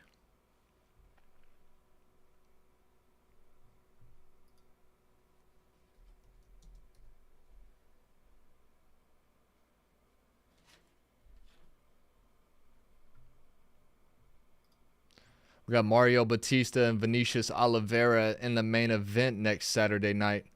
Co-main is Amir Albazi and Horiguchi. Hope I said that right. I have to do some research on this card.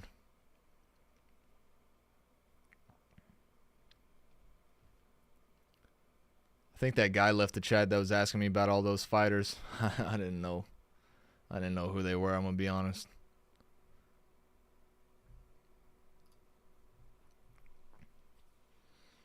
EB, is this your favorite sport? Kind of seems like it.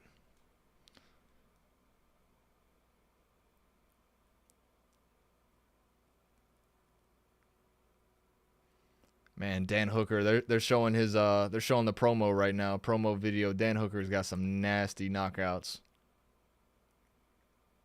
He is a crazy, psychotic individual.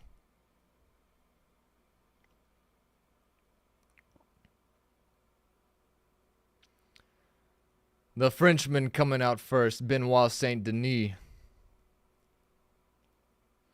He is the 8th ranked contender in the lightweight division. Dan Hooker, number 6 on the boards. Which welterweights do I think have the best chance of beating Islam? That's a great question. None of them. Let me see. Let me pull up the list real quick.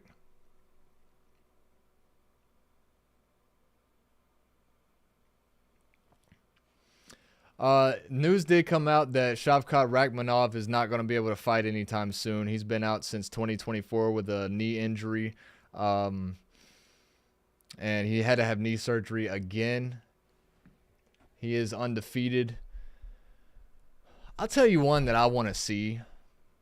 Obviously, they're not gonna do Bilal Muhammad and Islam. Ian Gary, maybe. That would be fun, just, you know, the buildup of everything. But one guy that I want to see fight is Michael Morales. Now, do you think he's proven enough? I mean, he is undefeated, 19-0. Do you think, I mean, he's got the power. Does he have the grappling to go up against a guy like Islam? Islam is so big and strong, no matter what division he's in. Michael Morales would be fun. That would be a fun fight to watch. I think Ian Gary is more technical, but I feel like he's just not strong enough. He doesn't have enough power to go with a guy like Islam. I could be wrong. Tell me if I'm wrong, but maybe Morales and Ian Gary for a number 1 contender match. Jack Della Maddalena, he's the number 2 still, or excuse me, number 1 contender. But I mean, we've already seen that. It wasn't close. It wasn't close.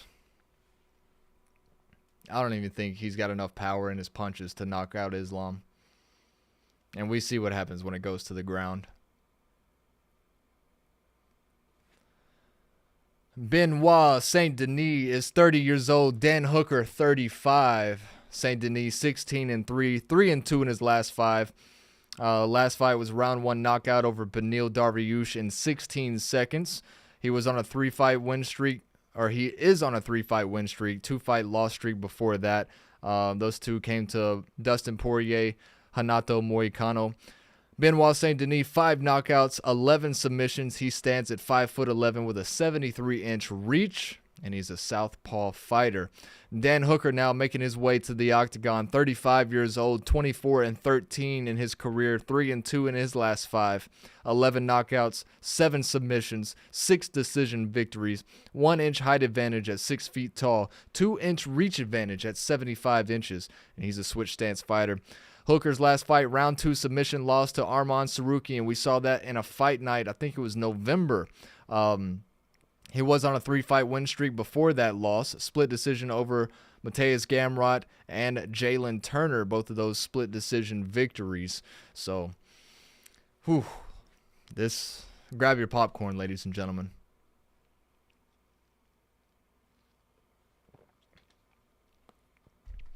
I think after that Brady win, he could get a title shot. Welterweight is in big need of a star. Yeah.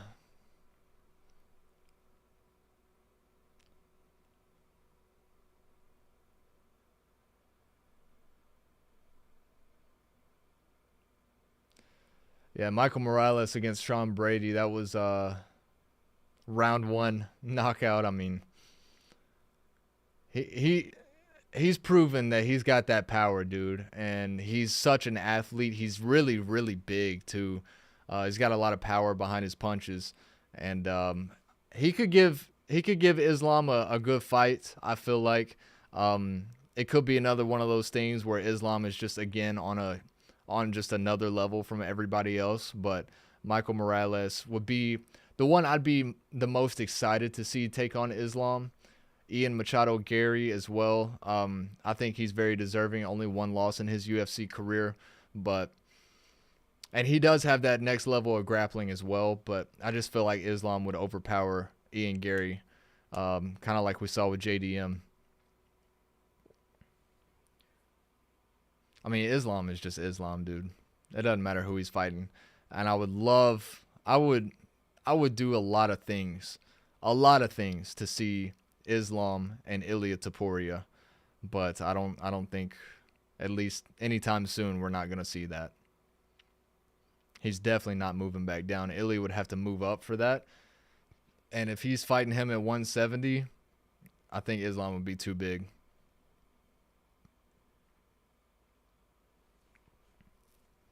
Bruce Buffer back on the mic.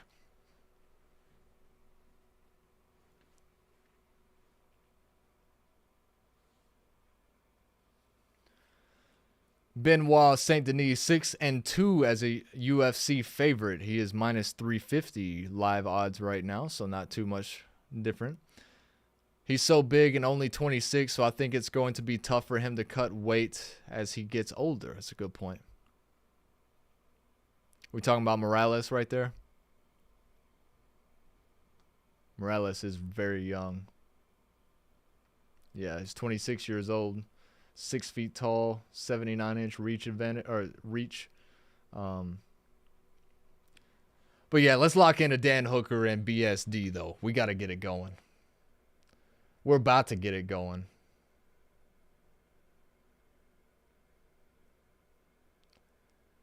We got 10 people back in the chat. Thank you, chat.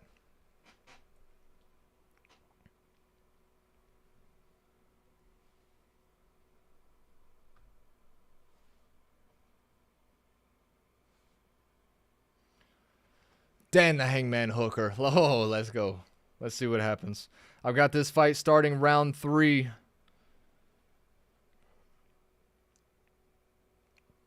I think Kyle was with me on that one too.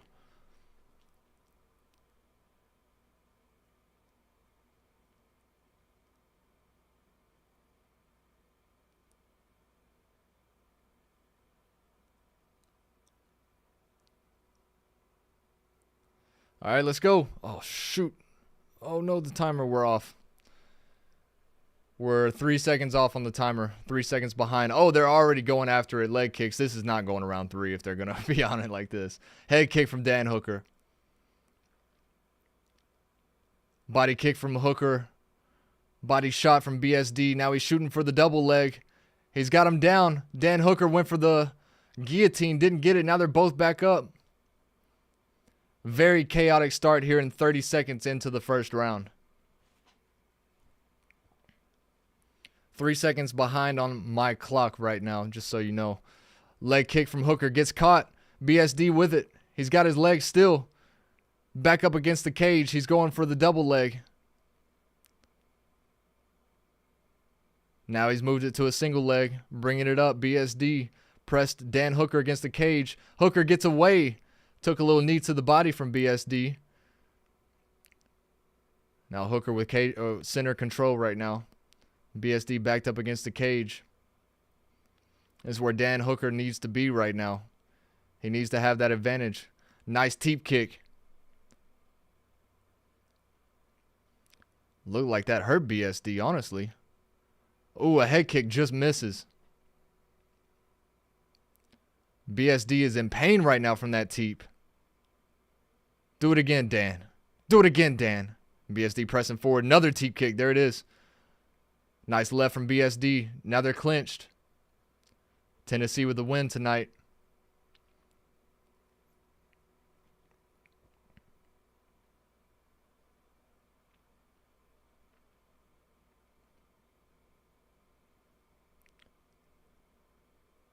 BSD's recovered from that teep. Pressing forward. He's got him clinched up against the cage. Couple lefts to the face. Hooker very good against the takedown. Hooker with the body lock. Press BSD up against the cage. He moves around, switches positions. Now they're backed up. They broke off. Another teep. Ooh, nice head kick from Hooker. We're halfway through round 1.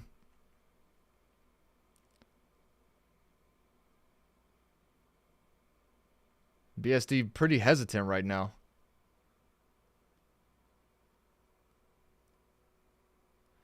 These guys look big for lightweight.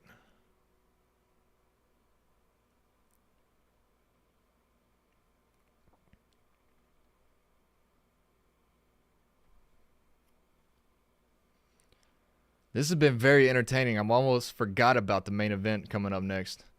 Ooh, nice throw from BSD. He's in top control on the ground right now. He's in the side mount. Elbows coming down from BSD. Dan Hooker trying to tuck away. He's in a crucifix now. Now the elbows are coming down in bunches.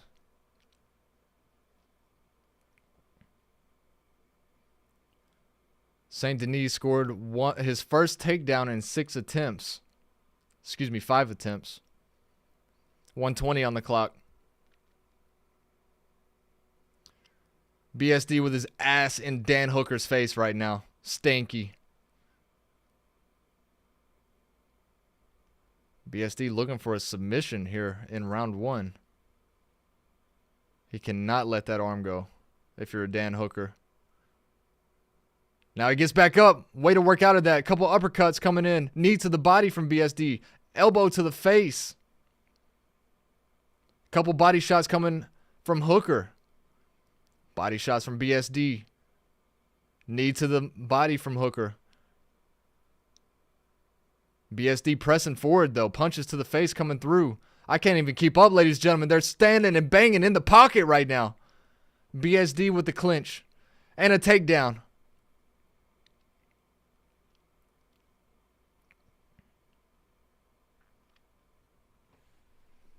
$20 seconds to go here in round 1. Dan Hooker on the ground on his back. Hooker is tatted up. Hooker is split open from an elbow. Another elbow to the chin of Hooker. Round 1 comes to an end. That's got to go for BSD. 10-9 BSD.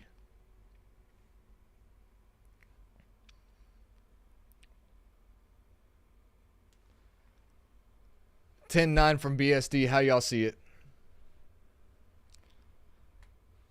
Hooker has some nice body shots, especially a couple teeps. Teep kicks up the middle. Shots to the body. BSD looked like he was in pain.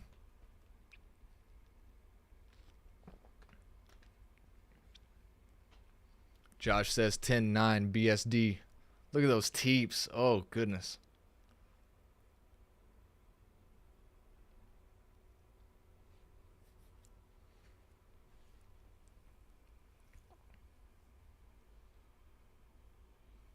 BSD with 2 takedowns in that round 1. It's getting messy too. Can go either way if it stays up, but BSD looks bad on the body. Beautiful takedowns, yes. Oh, got to get ready on the timer.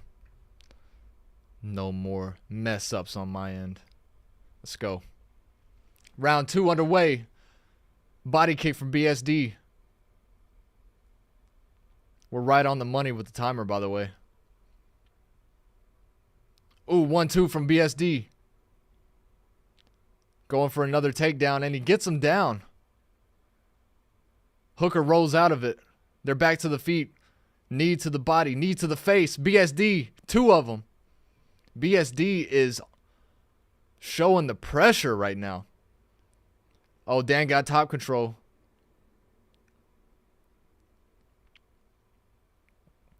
They stand back up. Hooker pressed up against the cage, but no, he takes him to the middle and gets a throwdown, but BSD on top.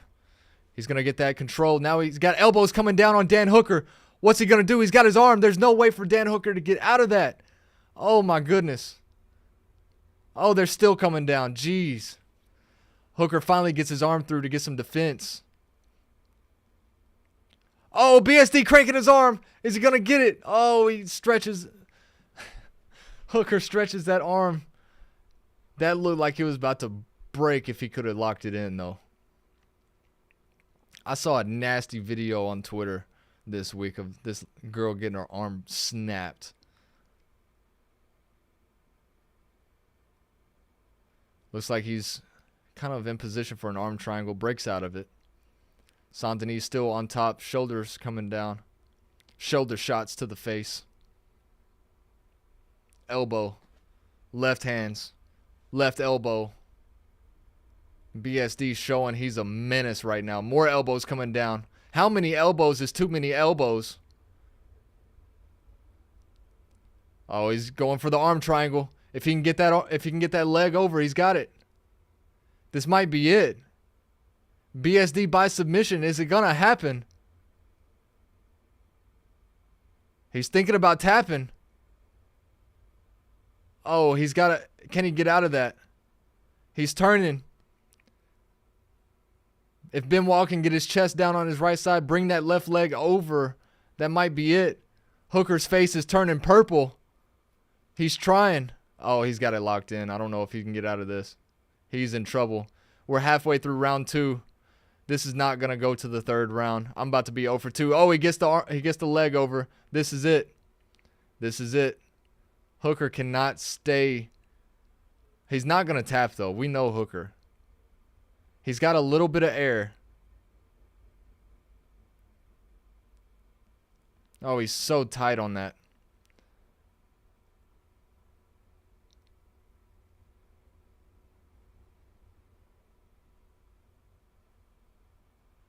Dan being on his side a little bit, saving him right now. I don't know how.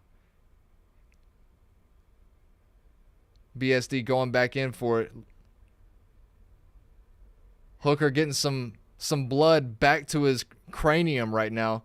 BSD breaks out of it. Now he's going for the ground and pound. More elbows coming in.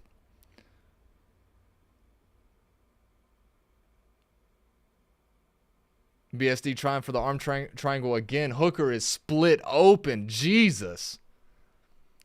Right above the left eye. Blood pouring out.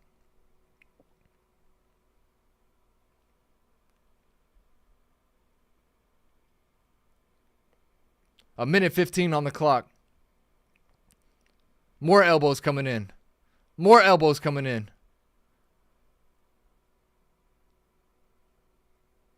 "60 seconds, Dan. Stay with it. Get me to round 3, Dan." Oh my goodness, more elbows coming in. Hooker's giving up his back, but no, he gets caught. BSD back into an arm triangle. Oh, he got out of it. He brought his arm inside the head right there.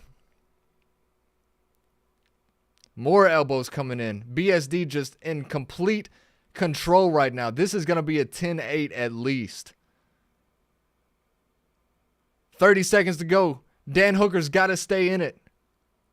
You got to fight back. Herb Dean's about to stop it. Oh, he's about to step in.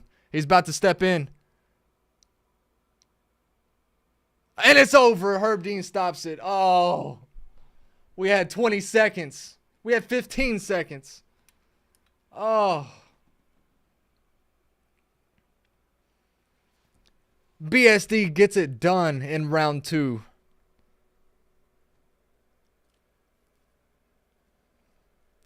Ladies and gentlemen, I've got one observation. there's only one fight that's gone to decision here in the main card. And if you would have said going into the main event that there would be one fight that went to decision, and you would have told me it was Tuivasa and Tallison Teixeira, I would have not believed you. I would have not believed you at all. That's insane.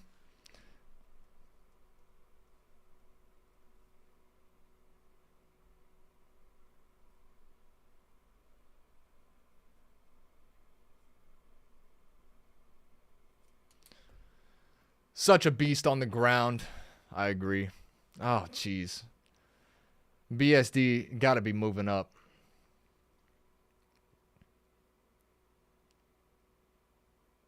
So many elbows, man.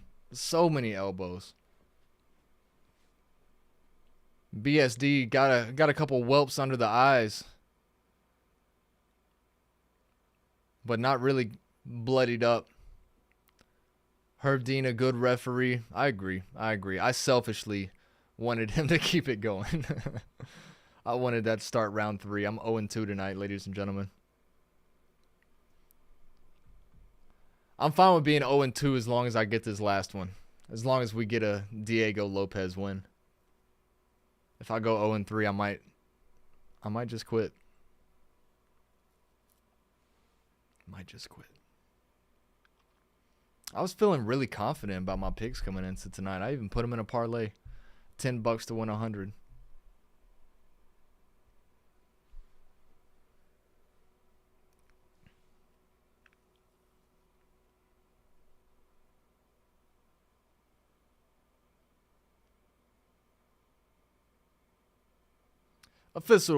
Official decision coming in.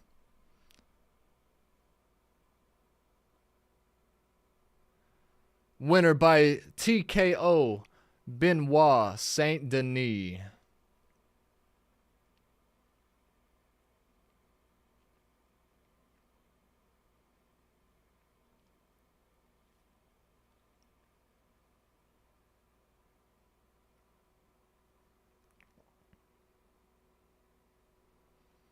BSD saying Dan Hooker is very good with his distance management tonight.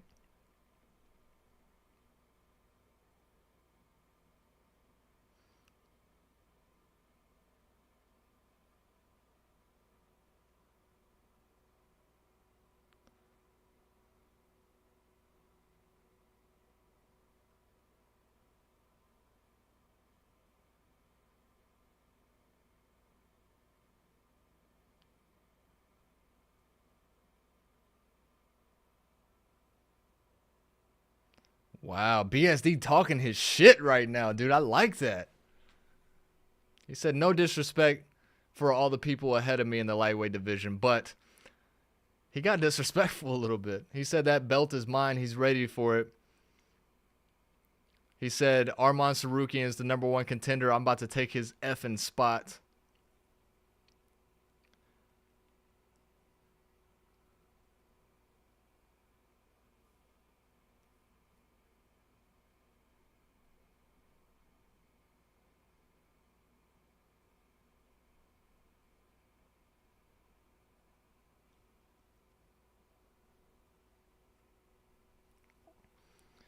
He also said there's nobody that can go 3 times for 5 minutes with me.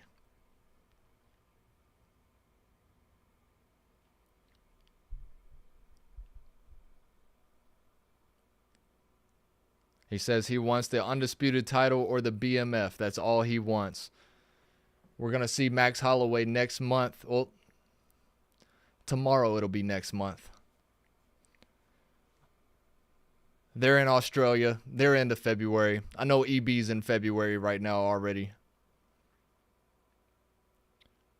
We still got 54 minutes here of the first month of 2026. Matt Rife with the bleach blonde hair. We will see that BMF belt on the line Saturday, March the 7th. Max Holloway, Charles Oliveira 2. When was that they fought? Was it 2019? It might have been before that. And it was something where something happened with Charles Oliveira, and he just wasn't able to fight. I can't remember exactly what it was. They made it to the fight, and I don't know if it was something that happened in it or if Max won or it was a no contest. I'm not sure. EB says he's dying. It's 5:06 in the morning. We had the same conversation about this time last week, though.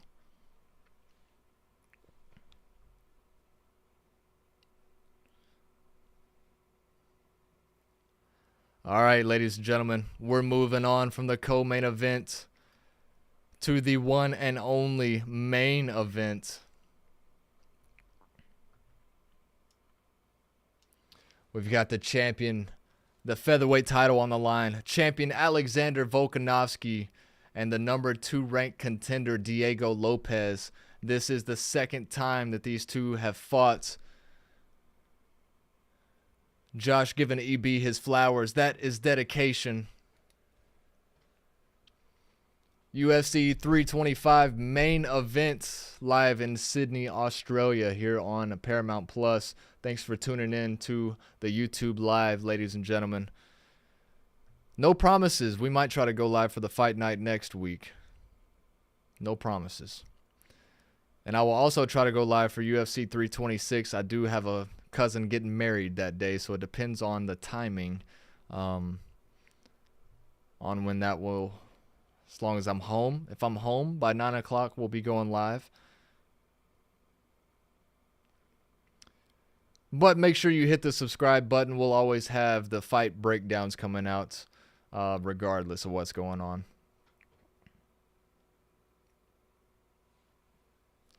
Diego Lopes getting it going. He's got the mustache, man. That shit looks freshly trimmed.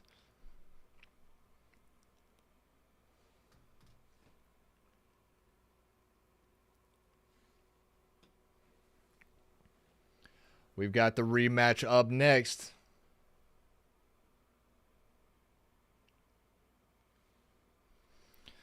All right, ladies and gentlemen, let's go ahead and get the picks coming in. Who y'all got? We got Volk. We got Lope.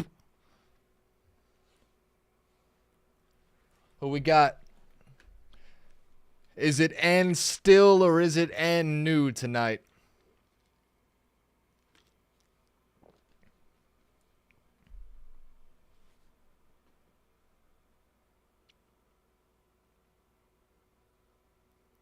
Oh, they're doing the promo video. Oh, this is for 326, the BMF title.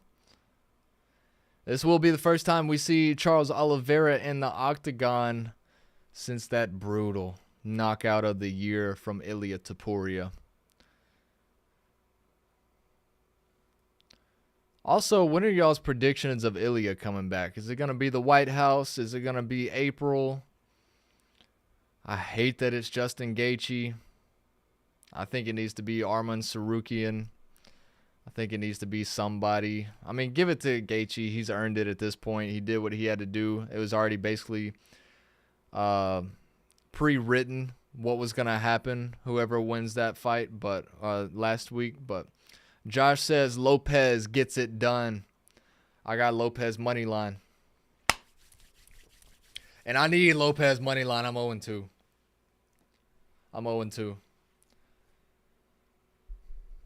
Alexander Volkanovski, we haven't seen him in the octagon since April. That was when Diego fought him the first time. And that was just a fight where we saw Diego, I mean, he was hesitant. He was timid. He was in the octagon with probably the featherweight GOAT. The aura of Volk. Volk was showing that he is powerful. He still has that strength. I learned that he was a rugby player. Used to be 220 pounds at one point in his life. I learned that this week. I didn't know that.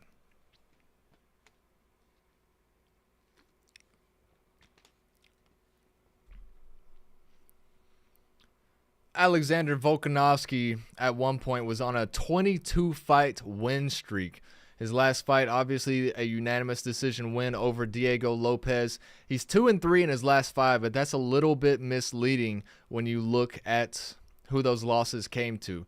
So he was on a 22-fight win streak, including winning the featherweight title over Max Holloway in 2019. Ladies and gentlemen, since that fight, every fight for Alexander Volkanovski has been for a title, either defending or going to win one. He defended 4 times after defeating Max the first time, and 2 rematches with Max both went Volk's way. He then moved to lightweight to try for the belt against Islam. That was one of the 3 losses. He defended the featherweight belt versus Yair Rodriguez. That was a win. He tried for lightweight again against Islam. That was a loss. He defended the featherweight title again versus Ilya. That was a loss. So those are those 3 losses. Ilya then moved to lightweight. We know the story. He got the vacant title shot against Diego Lopes. That was a win. He's 2-3 in his last 5. Little misleading. As for Diego Lopes, 27-7 overall. After that loss against Volkanovski in April, Lopes defeated Jean Silva by TKO in round 2 in September to earn this next title shot. He was on a 5-fight win streak before the Volk loss, won 5 out of his last 6 fights overall. He's got 2 unanimous decision wins, one over Dan Ige. That was on a very late notice, I think like 3 or 4 hours or so. It was the same day. Can't remember who he was slated to take on. But he ended up going up against Dan Ige. That was in the Sphere, if I remember correctly. And then also a unanimous decision win over Brian Ortega. As I said, he was very timid early on against Volkanovski. Then late in round 2, was Volk saved by the bell? Diego with a knockdown late in the round. It was also one of those where Volkanovski kind of just stumbled. It wasn't like a clean flush hit, but Lopes had a shot to definitely pour it on him at that point. He got him a little bit at least, but it seemed like after that he was able to settle down and show that he actually belongs in the octagon with a guy like Volkanovski going forward, and ended up winning at least 1 round, possibly 2. You could have given him the 5th round as well, but Lopes is only going to learn from that fight. He's got a chip on his shoulder now. He knows he belongs.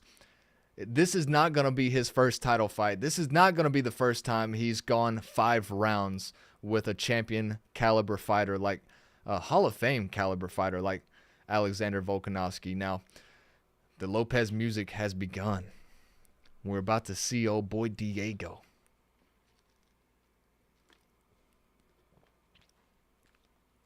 We're about to see it. Josh says, Lopes gets it done. EB, I need to hear it. What do you think? Rahul, if you're still here, let me hear it. I need to know what you think. Who's getting it done tonight? Is it and still, or is it and new? Diego Lopes, 1 of 12 active Brazilian UFC featherweights. He claims Brazil. He also claims Mexico. Now, if you notice, I learned this as well the first time they fought. As a kid, Diego Lopes had an accident where it was like a steel rod or something that went through this part of his neck. And he's got, I don't know if it's a nervous tic. They said in the broadcast last time that whenever he starts sweating, this scar really itches.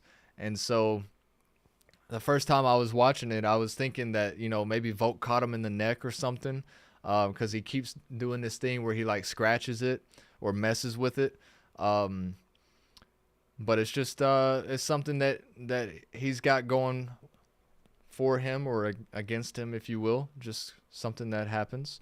All depends on Lopes, like you said. If he comes out confident and gets to attack, it is his to lose. Josh, how you doing today? You staying warm? You staying inside? You get some snow? You build a snowman out there? Did you get in a snowball fight? I know your car can't be doing good on the roads. I bet you've been in the house all day.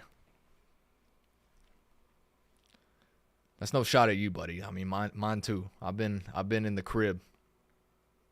We got about 3 or 4 inches. Something tells me EB says 3 or 4 inches is just a normal day in Sweden, but I have no clue. I've never been. Diego Lopes tied third most wins since 2023 in the featherweight division with 5. He's got 15 first-round finishes. Did I see that right? It went away as I was reading it. But as for Lopes, 31 years old, 27-7 overall, 4-1 in his last 5, 11 knockouts, 12 submissions, 14 decisions. 4 decisions. In his 27 wins, 11 knockouts, 12 submissions. That's crazy. That's a lot of finishes. He's 5'11", 5-inch height advantage, but only a 1-inch reach advantage at 72 inches. He is an orthodox stance fighter. Alexander Volkanovski, 37 years old. Diego in his prime. Volk on his way out, but still the top of his game, if you will. 27-4 for the champ. 2-3 in his last 5. Those 3 losses: 2 to Islam, 1 to Ilya. 13 knockouts, 3 submissions, 11 decisions. He's 5'6", but 71-inch reach advantage. Also an orthodox fighter. And we're about to get the land down under. I'm about to get hype. I'm not gonna lie. Josh says, I got my fireplace cooking and cozied up with the dog. I like that. You're in an apartment, right? You got a fireplace? Lopes can knock him out because of Volk's chin, but if Volk finds good distance, it could go like the first fight. Lopes is probably better prepared this time. I give the edge to Lopes. We're all on the same page here in the chat. This is cool seeing the land down under being played in the land down under. Volk, the hometown hero, the legend, about to make his way to the octagon. He's going to land down under.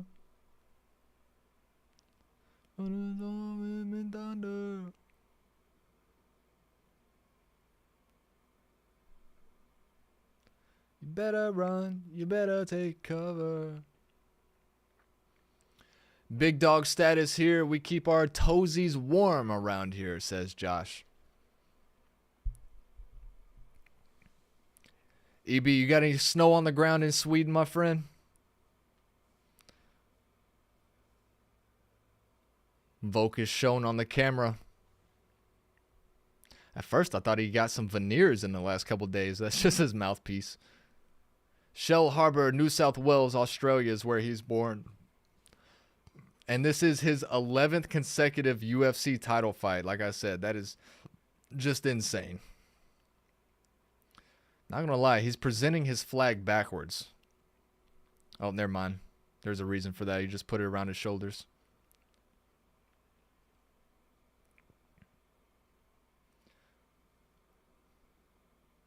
Y'all remember, who was that? Somebody walking out to the octagon and, oh, he dropped the flag. Oh, what does that mean? What does that mean when he drops the flag on accident? In his own country too. Oh, jeez. That's got to be a good look for Diego, right? Who was that fighter making their way out to the octagon and the stage? Like, oh, it was Merab. It was Merab. The crowd, like, the barricade broke and people fell, like, right on him. Can't remember which one that was because Merab had, like, 5 fights last year. Right now, we don't have much snow here in Sweden, but it was bad a few weeks ago. I know we all saw all that snow that hit Russia just a couple weeks ago. I don't know how close you are or if you got some of that storm system rolling through, but it was the most snow I think I've ever seen in one place.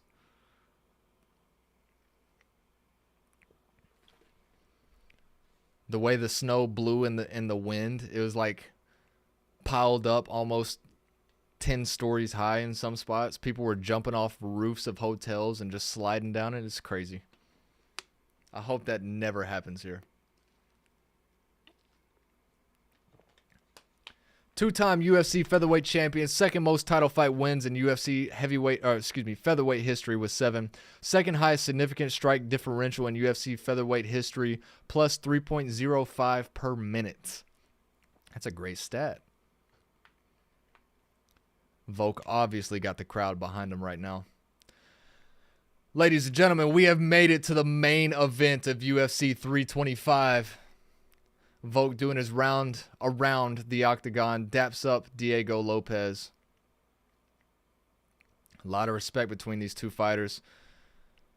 I'm ready to see two guys that hate each other, but I mean, I love this matchup as well.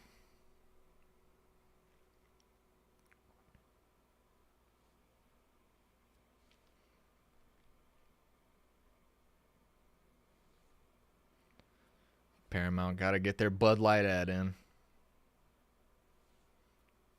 It's the main event. They gave us the walkout though. He's just doing some rounds in the cage right now. Can't hate it.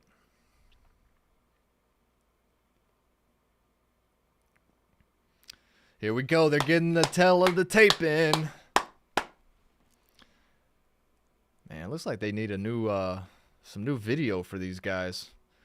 Volk looks like Volk from about 2 years ago, and Diego Lopes doesn't even have a mustache right now. Diego Lopes closing as a plus 125 underdog.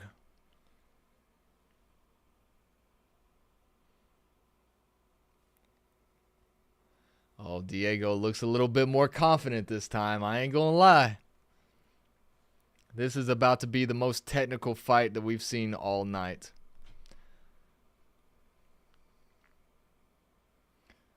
Mark Goddard.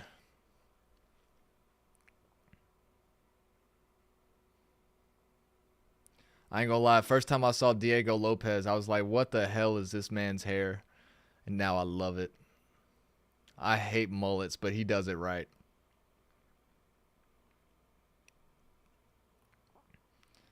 Business in the front, party in the back, says Diego.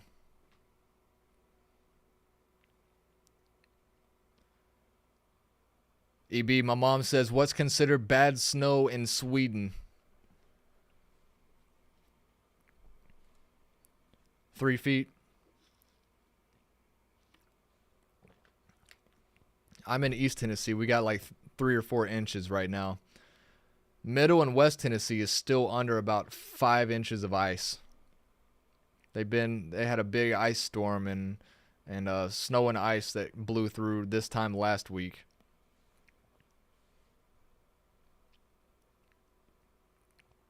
A lot of people in Nashville without power still. It's insane. I got to get that figured out. I ain't going to get into politics and stuff, but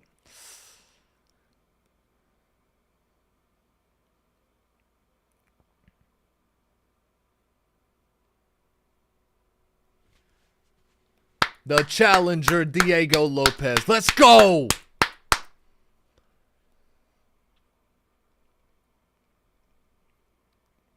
Getting some boos, but not really nearly the amount of boos that you would think. Kyle says, hey, Mama Letha, that is Kyle. Bad snow in Sweden is when it piles up fast, gets heavy and wet, or turns icy, making roads and daily life really tough.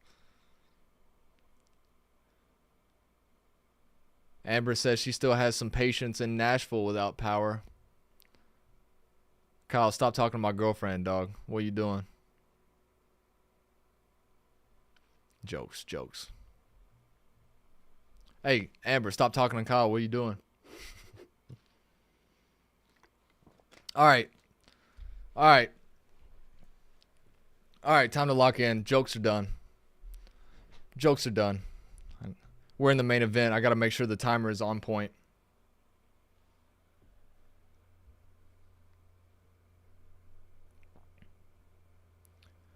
Kyle says roads are slick as a baby's bottom here. Let's go. Here we are. Let's go, let's go, let's go.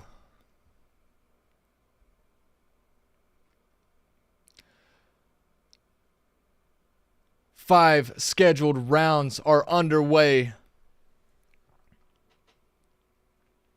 Perfect on the timer, a good sign. Let's go, Diego. Both fighters in the middle of the octagon. Diego cannot fall behind where he's playing catch up like he did last time. Volkanovski going to have a lot of stance switches coming up. Gonna keep Diego on his toes. Nice leg kick from Diego. Kyle says Diego gets it done in under 3 minutes. Oh, what a pull. Let's see if that happens. That might have just be the curse. Might have just cursed him.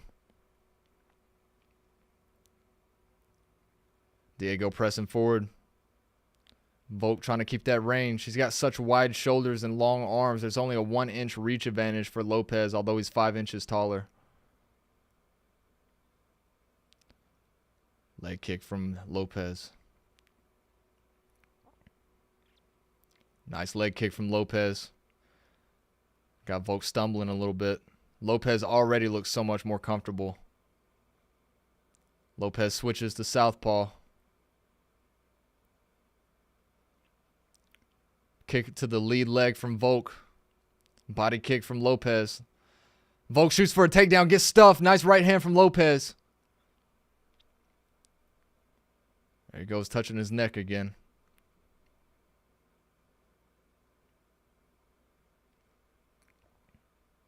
Lopes back in orthodox. Volk feints the takedown.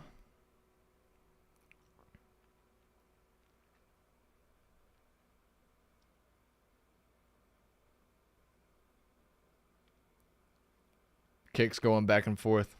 We're at 3 minutes in round 1. Hard to score it right now.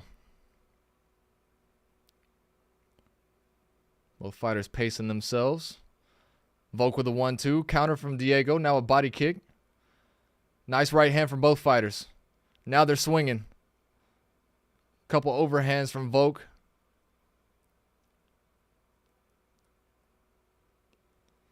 Volk throwing that right hand as he switches stances, trying to catch Diego looking. Halfway through round 1.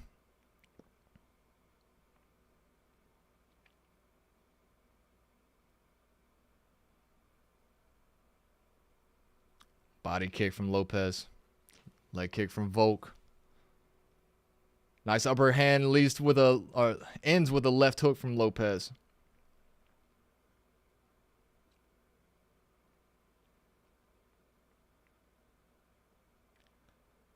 The leg kicks from Volk seem to not really be reaching. That's where that height advantage comes into play for Diego. Can step out of the range just real quick and come back in with some punches.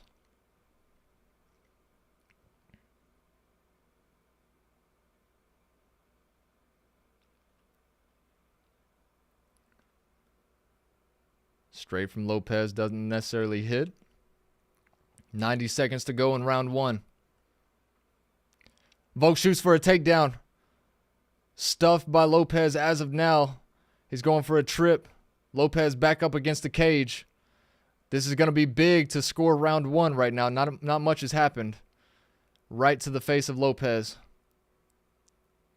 Great defense so far from Lopes. Lopes can win the round if he doesn't get taken down right now. That's how I see it. 60 seconds to go. Lopes backs away and he secures the takedown defense. Lopes is so strong, dude. He looks massive right now. He looks like a lightweight.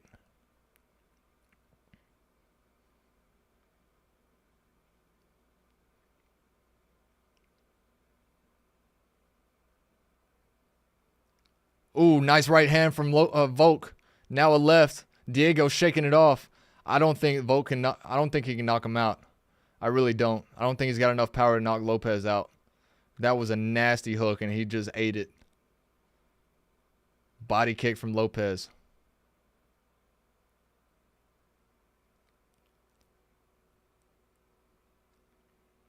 Ten seconds to go here in round 1.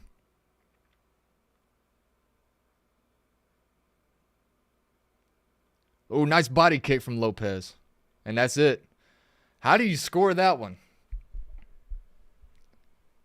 How do you score that one?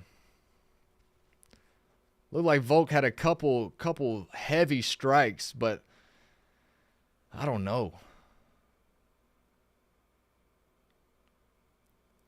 How are y'all scoring that round 1, ladies and gentlemen?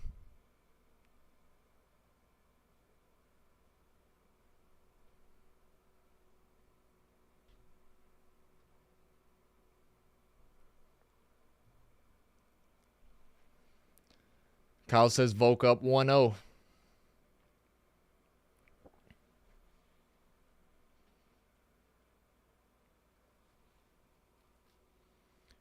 Josh says 10-9 Lopes with the takedown defense, but it's a good toss-up right now.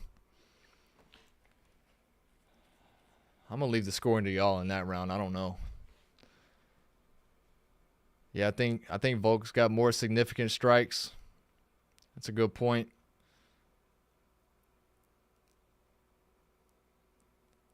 Round 2 underway. Dang it, I forgot the timer. Jesus. We're 4 seconds off. 4 seconds behind on the clock.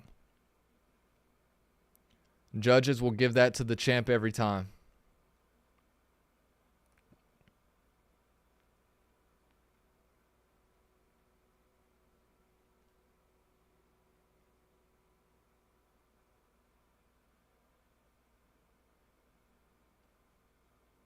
"30 seconds into round 2.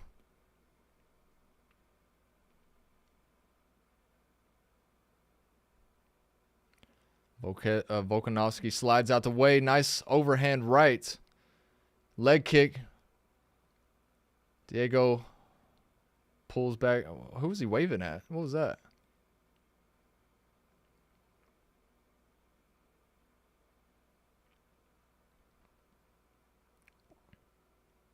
Leg kick from the champ.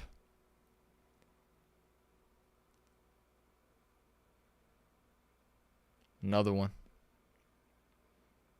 Teep from Lopes.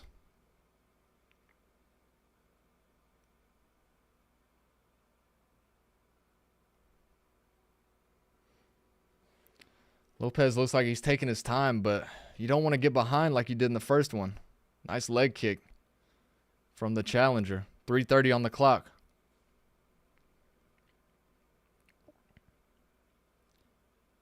My clock about 4 seconds behind.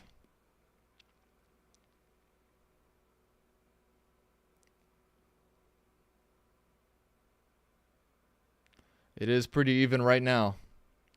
I say Volk won the first round.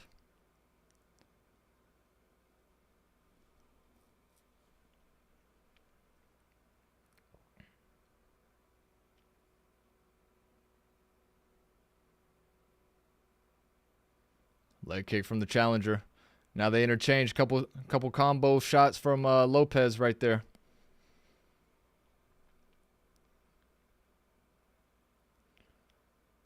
Lopes getting the numbers up with the strikes in this round. Nice body kick. Halfway through round 2 just about. Volk with a jab.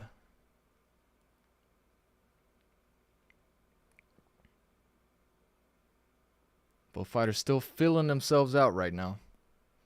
Body shots into a combination from Lopes. Just misses on the hook. Body shot from Lopes. Kick from Lopes. Nice. About tripped him up. I would like to see a follow-up with some punches up top. Nice uppercut, but he gets caught with a hook from Lopes.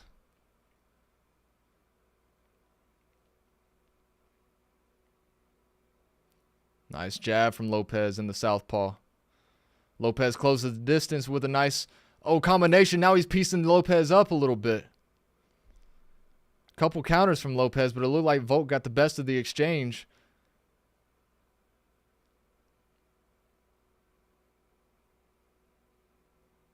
Oh, nice shot from Volk. But again, Lopes just eats it. Under 90 to go.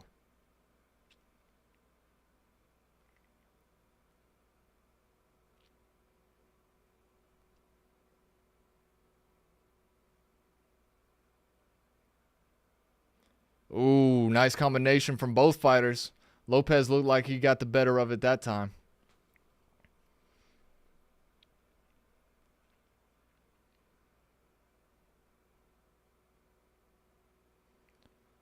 Volk switching his stance up a couple times. Back in orthodox. Nice hook.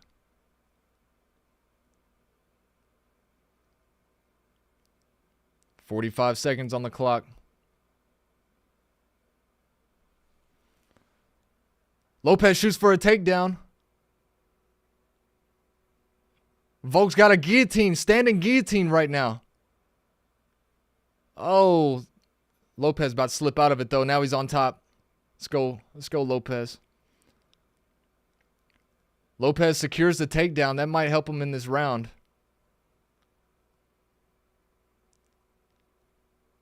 Now he's got his back. Volk back to his feet. Lopez still on his back. Nice body lock with the legs. He's going for the choke. There's not enough time. 3 seconds to go. And that's the horn. Maybe Lopez in round 2? Maybe. Every time Volk throws a low kick, he spins around. I wonder if Lopez will pick up on that, use that as his chance to get in the pocket. I was noticing that too. Am I wrong for saying Lopez got round 2? Am I wrong for that? Kyle says tied 1-1. Josh says 1-1. Josh, stand on business. You said Lopez got round 1. Josh says 2-0. Can't argue Volk being the champ. Gets round 1, yeah.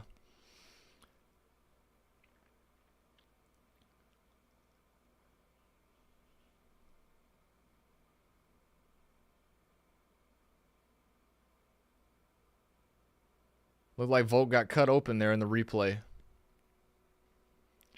Up under the right eye. Lopez going to have to try to open that back up.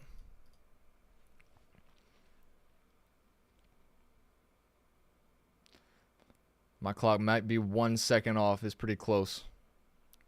Round 3 underway. Leg kick from the challenger.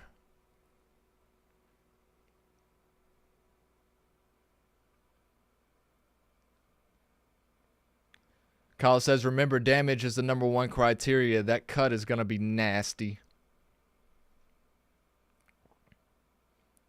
Lopez controlling the center of the octagon.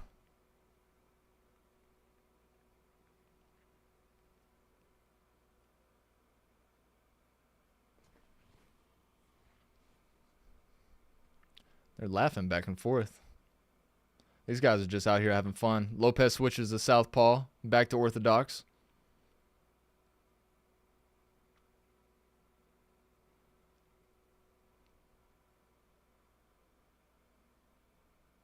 One, two from Lopez.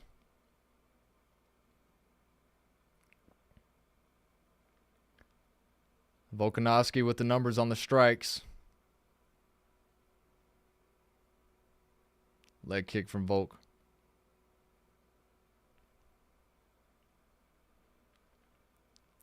Ooh, nice head into the body shot for Lopez. Looked like he missed on a chance to unleash that right hand.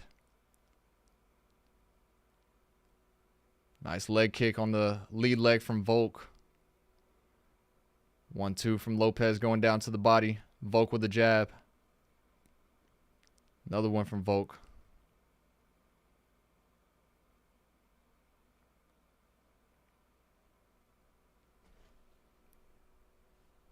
Volk with the right hand. Very technical fight right now, ladies and gentlemen. Crowd get behind the hometown hero. Volk with a right hook. Leads into the clinch. Nice elbow from Lopez. Jab from Volk.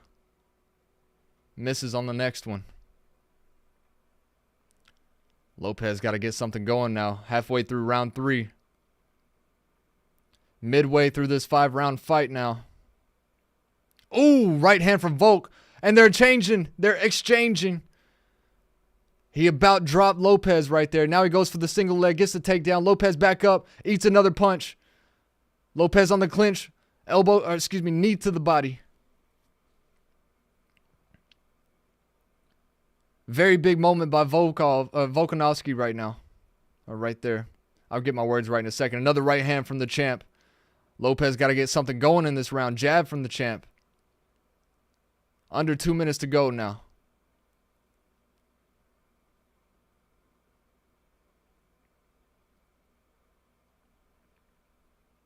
Ooh, ducks under the right hook twice from Lopes.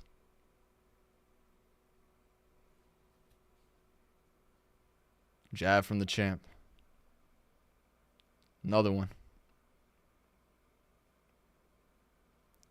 90 seconds to go in round 3. Volk is piecing him up, says Josh. This is going Volk's way here in round 3.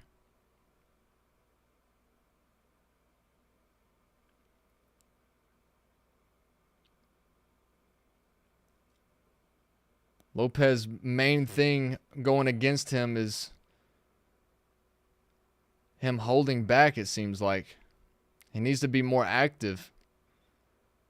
If you're not active against the champ, then he's going to piece you up like that.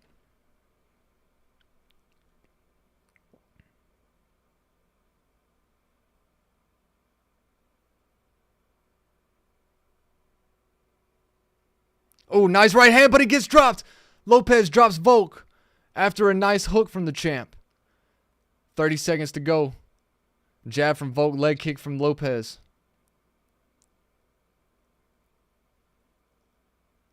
Overhand from Lopes, hook from Volk.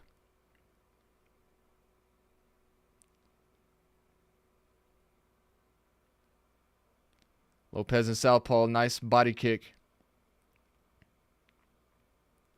10 seconds to go. Knee to the body from Lopes.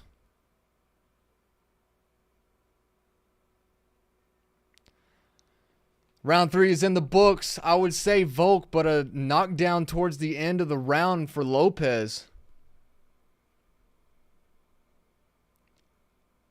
EB asked the same question. Does the knockdown get him the round? Seemed like Volk was in control of that whole round. I'm not sure. It might be 2-1 Volk. Kyle says Volk 2-1. Josh says 2-1 Volk.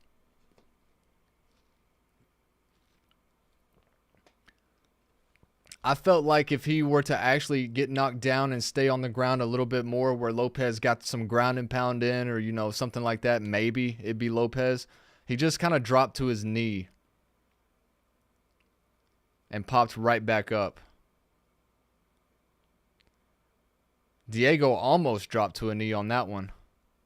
But that right hook there, short right hook, dropped Volk. And he was able to jump right back up.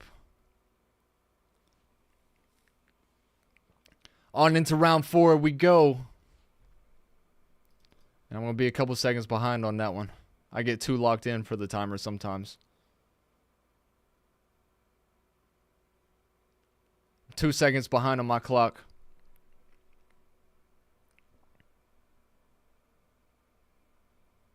Josh says Lopes snuck that right in. He snuck that right in.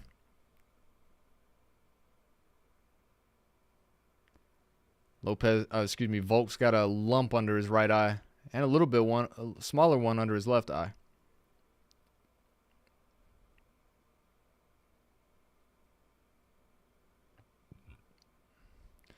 This is the point of the fight in the first one where we saw Lopes start really getting under control and not really taking over, but showing that he belongs. So we'll see if he can do it again in this one. Right now, I've got it 2-1 Volk. Shout out Jacob, Tennessee 1. Jab from the champ, another one. Nice right hand.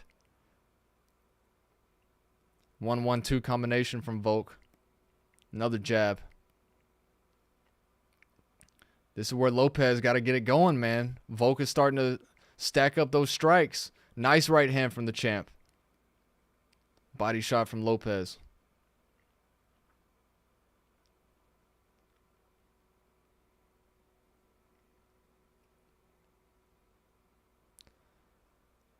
Volk is just picking taking his chances, picking his spots.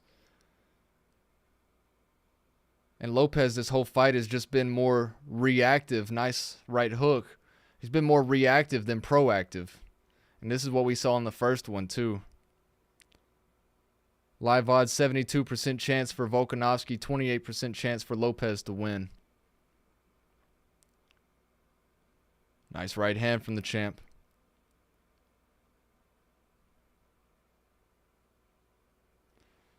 Two right hooks from Lopes. Combo from the champ. Another body kick from Lopes.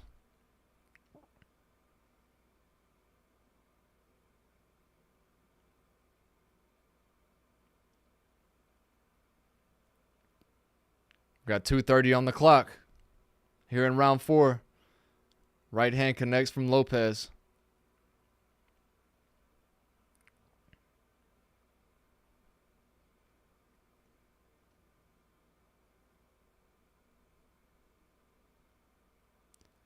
Jab from Volk. Volk counters. 2 minutes on the clock.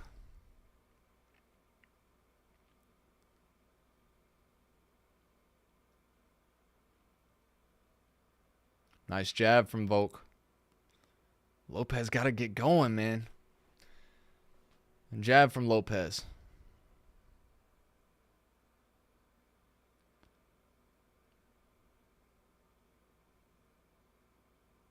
This one's going to be tough to score.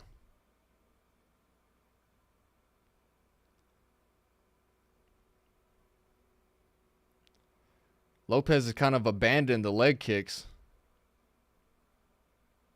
There it is. He needs to light up that leg. Nice right hook from Volk.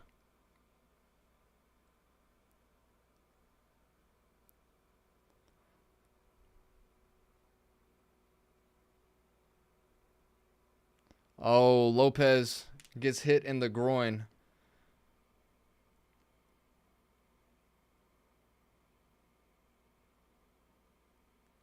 Official timeout. My clock is screwed.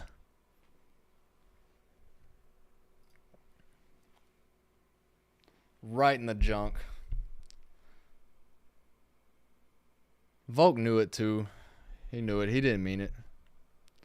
Unintentional. Lopes says he's good. Only took 30 seconds.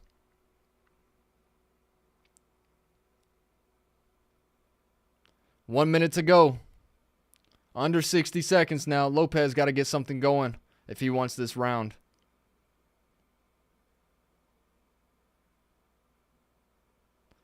Ooh. Head kick was coming and Volk blocked it. Combo from Lopes. 40 seconds on the clock.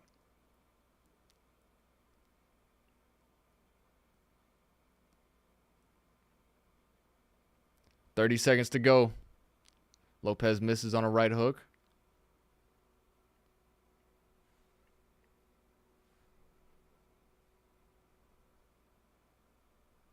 Ooh, nice combination for Lopes. Volk comes back with it. Now they're banging. 10 seconds to go.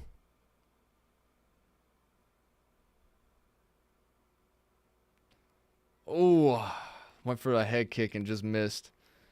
Fell down. Round 4 in the books.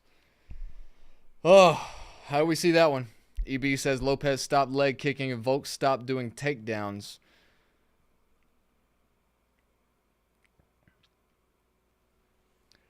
Kyle says Volk up 3-1. Lopes needs a finish, says Kyle. Gotta go all out in round 5 if you're Diego.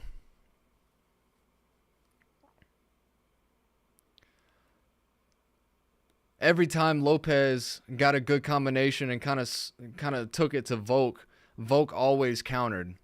If it wasn't for those counters, maybe I'd give it to Lopes.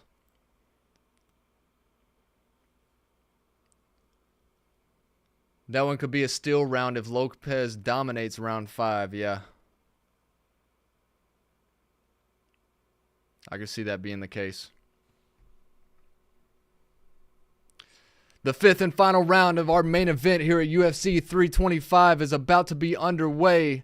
Mark Goddard giving one last word to each fighter.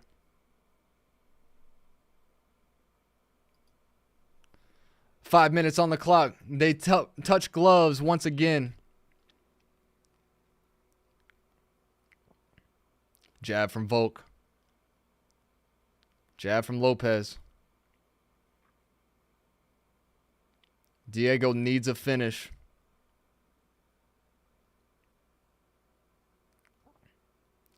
Ooh, nice body kick from Lopes. Might have hurt his own foot. Jab from Volk.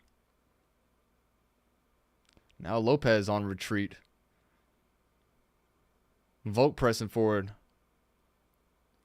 Lopes moving him back a little bit. They're back in the center. Lopes got to get something going, man. You can't have 2 title fights, and the main thing that kills you in both of those chances are you just being hesitant and not pushing forward, not being aggressive enough.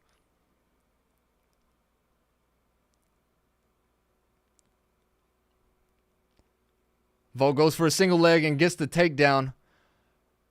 Lopes might have a guillotine. There's no way Volk doesn't get out of it. Both fighters back to their feet. Knee to the head from Lopes.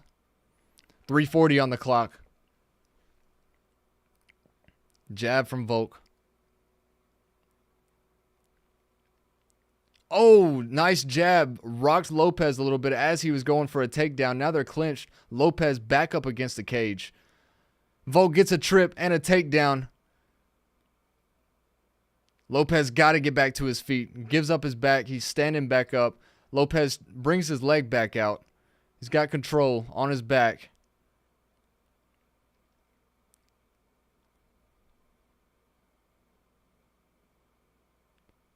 Volk doing a great job pressing Lopes up against the cage, keeping the position.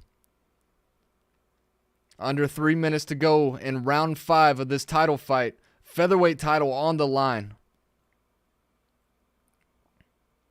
Lopes in control right now. Volk back up against the cage. Lopes going for a takedown, and he gets it. Volk gives up his back, trying to Granby roll. Lopes on his back. Can he get a submission attempt? Volk's rolling. Volk stands up. Lopes still on his back.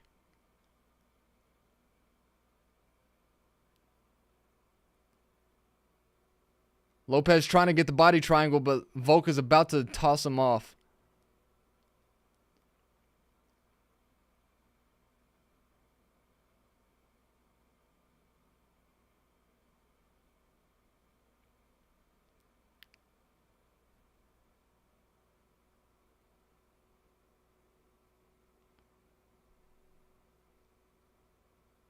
Lopes still pressing Volk up against the cage. We're under 2 minutes to go.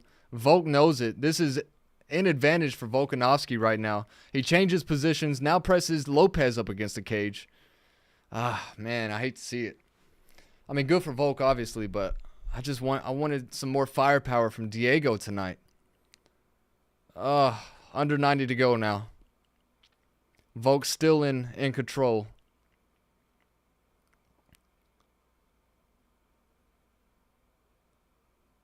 Volk with a high crotch gets Lopes back down to the ground.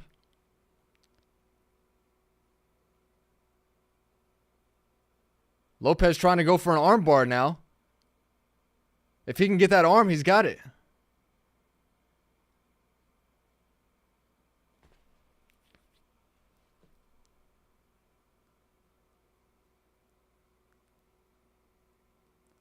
If Lopes can somehow get Volk's arm, he's got it. Oh, no. Oh, he breaks out of it. Oh, I thought he had it for a second. Oh, now Volk's ass is in Lopes's face. Terrible look. Terrible look to be in a title fight right now. If this is going to be it. Lopes is not going to be able to get back up. Volk's showing to the crowd right now. Under 30 seconds to go. This is over. This is over.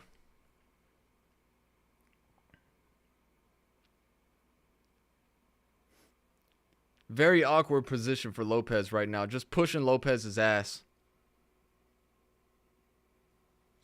10 seconds to go. Volk is going to retain.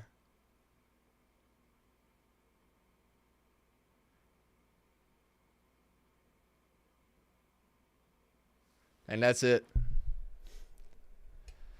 Terrible way to go out, says Josh. Oh, I'm 0-3 tonight. Oh. Oh. All right. It's all good. It's a good fight. Damn, Lopez, come on. I even said you weren't going to be timid. I was putting it online. Oh.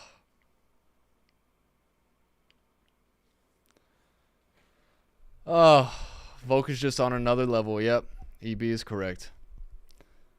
Damn. I still just feel like Lopez is too timid, man.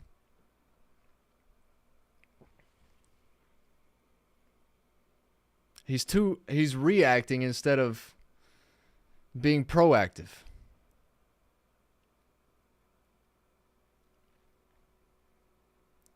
Lopez won what, one round?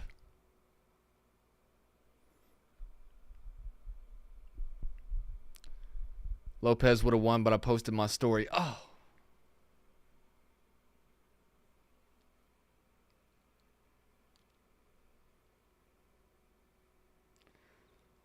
Oh.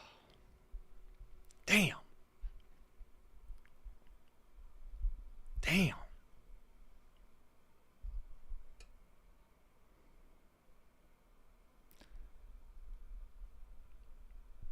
I hate to say it, but I even thought Gene Silva was piecing him up until he caught him.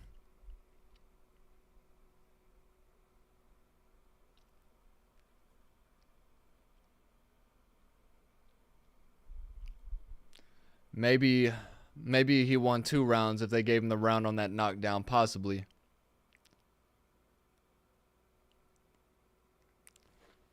Unanimous decision win from Volkanovski. And still. Oh. Oh. Kyle says belt. Retire already, Volk. What's even next for Volk? Evloev? Oh. Josh says they gave him every round. Oh.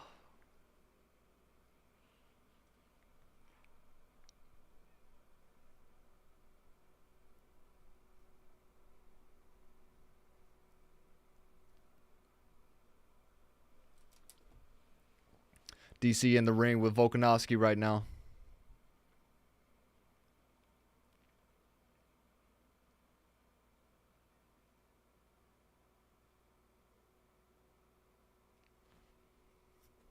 Volk says it does feel good, even more so that he's in Sydney.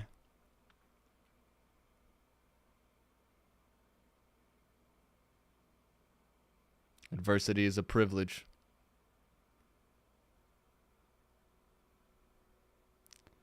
Not much adversity for Volk tonight, I'm going to be honest. Kyle says maybe Aljo.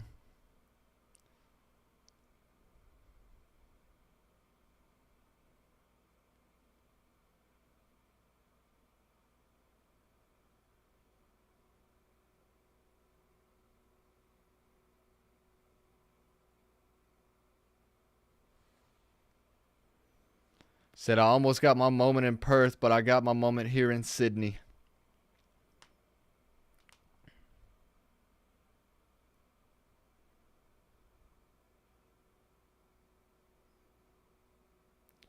The fact that Volkanovski dominated this fight more than he did in the first fight, that makes me feel bad. Makes me feel like I know nothing. I don't know much, but now I feel like I know nothing. Never know, though. Lopez had a couple moments where he caught Volk. He even dropped him once.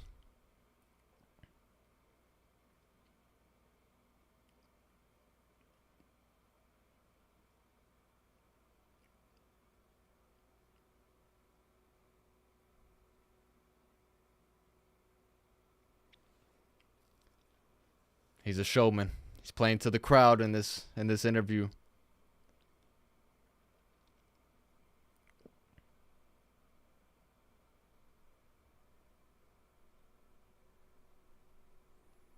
DC asked him who he'd like to fight next.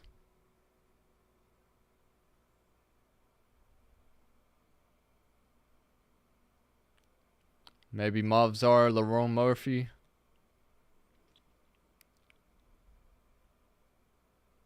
We'll see what's next. Whoever deserves it can get it, basically.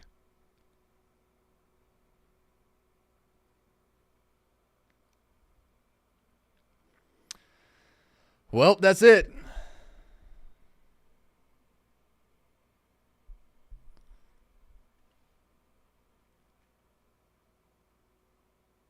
Now he's talking to Diego.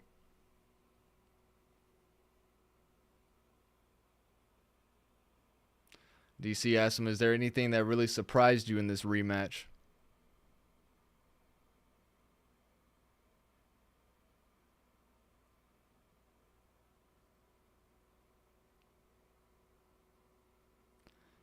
Makes a lot of adjustments round by round.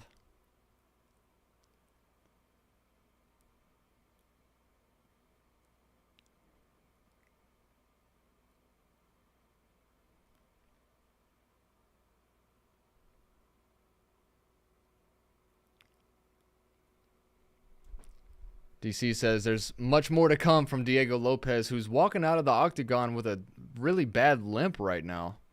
Maybe something happened in that last exchange in the north-south position towards the end of round 5.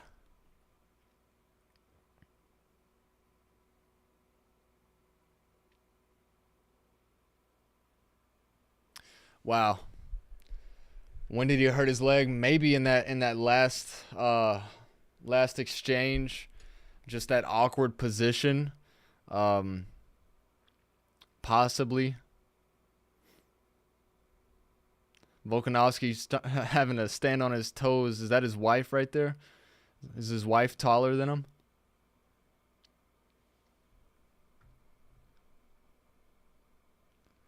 Ooh, Mama Skip with a clap back in the comments. I'm no expert, but this seems longer than a 3-minute finish, Kyle. He clipped his foot kicking Volk in the body in the start of round 4. That is what no, he heard it when he kicked Volk's elbow. It doesn't matter when he heard it, he heard it. Upcoming schedule, we got 3 UFC fight nights. Got Mario Batista, Vinicius Oliveira, Sean Strickland, and Hernandez, and then Moreno and Almabayev. Those are 3 in a row for UFC fight nights before UFC 326 in March. I guess we can say now next month, as we're in February now. EB, get you some sleep. Bye, guys. Goated stream. GG's. Appreciate that, man. Have a great night. Get you some sleep. Great day tomorrow. We'll see you soon. But as we go back over UFC 325, I went 0-3 with my picks. Oh, man. If only I would have picked Tallison, Teixeira, and Tuivasa to go the distance, that would have made up for all of them. But whatever, Mama Letha. A broken clock is still right twice a day. A broken Kyle is never right. It's a good point, Kyle. So we started off with probably the easiest analyzation breakdown that we had on the card.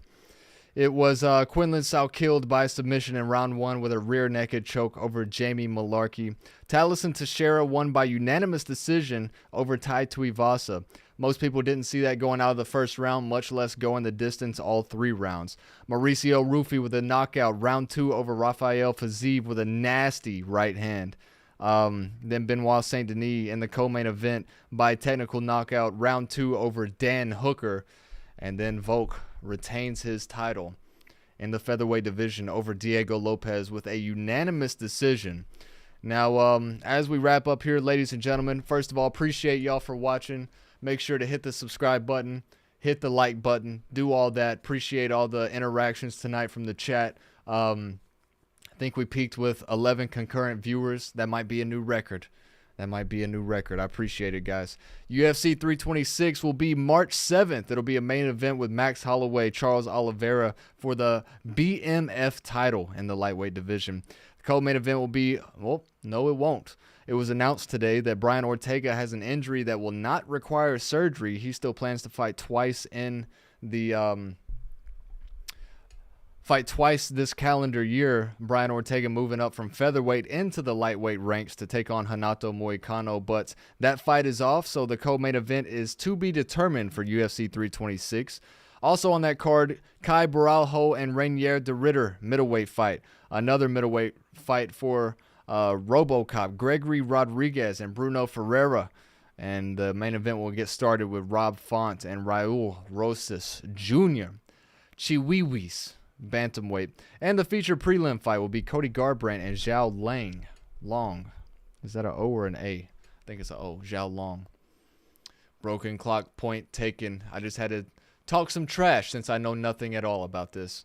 Shout out to Mom. Appreciate everybody for tuning in. Appreciate y'all for keeping the chat live all night. Shout out EB in Sweden. Shout out Josh and Amber and Kyle and Jacob for the Tennessee updates. My mom in West Tennessee snowed in. We're all snowed in all across the state. So thanks for watching, everybody. We will be back at some point. Maybe even going over the fight night card for this upcoming week. We'll see. I'll get with Kyle on that one. But thanks for watching. Make sure to hit like, subscribe. Go check out the website. Go get you a hoodie. $1 Million Minds Entertainment, $1 Million Radio, Mdmma. We are out. Volkanovski is still the featherweight champion. Lopez could not get it done, but that's okay. That's okay. Benoit St. Denis with technical knockout round 2 victory over Dan Hooker. Mauricio Ruffy, a knockout in round 2 as well over Rafael Fiziev. Teixeira, unanimous decision over Tuivasa. Salkilld submission in round 1, rear naked choke. And that is UFC 325. I'm out. Thanks for watching, everybody. And as always, we'll see you next time.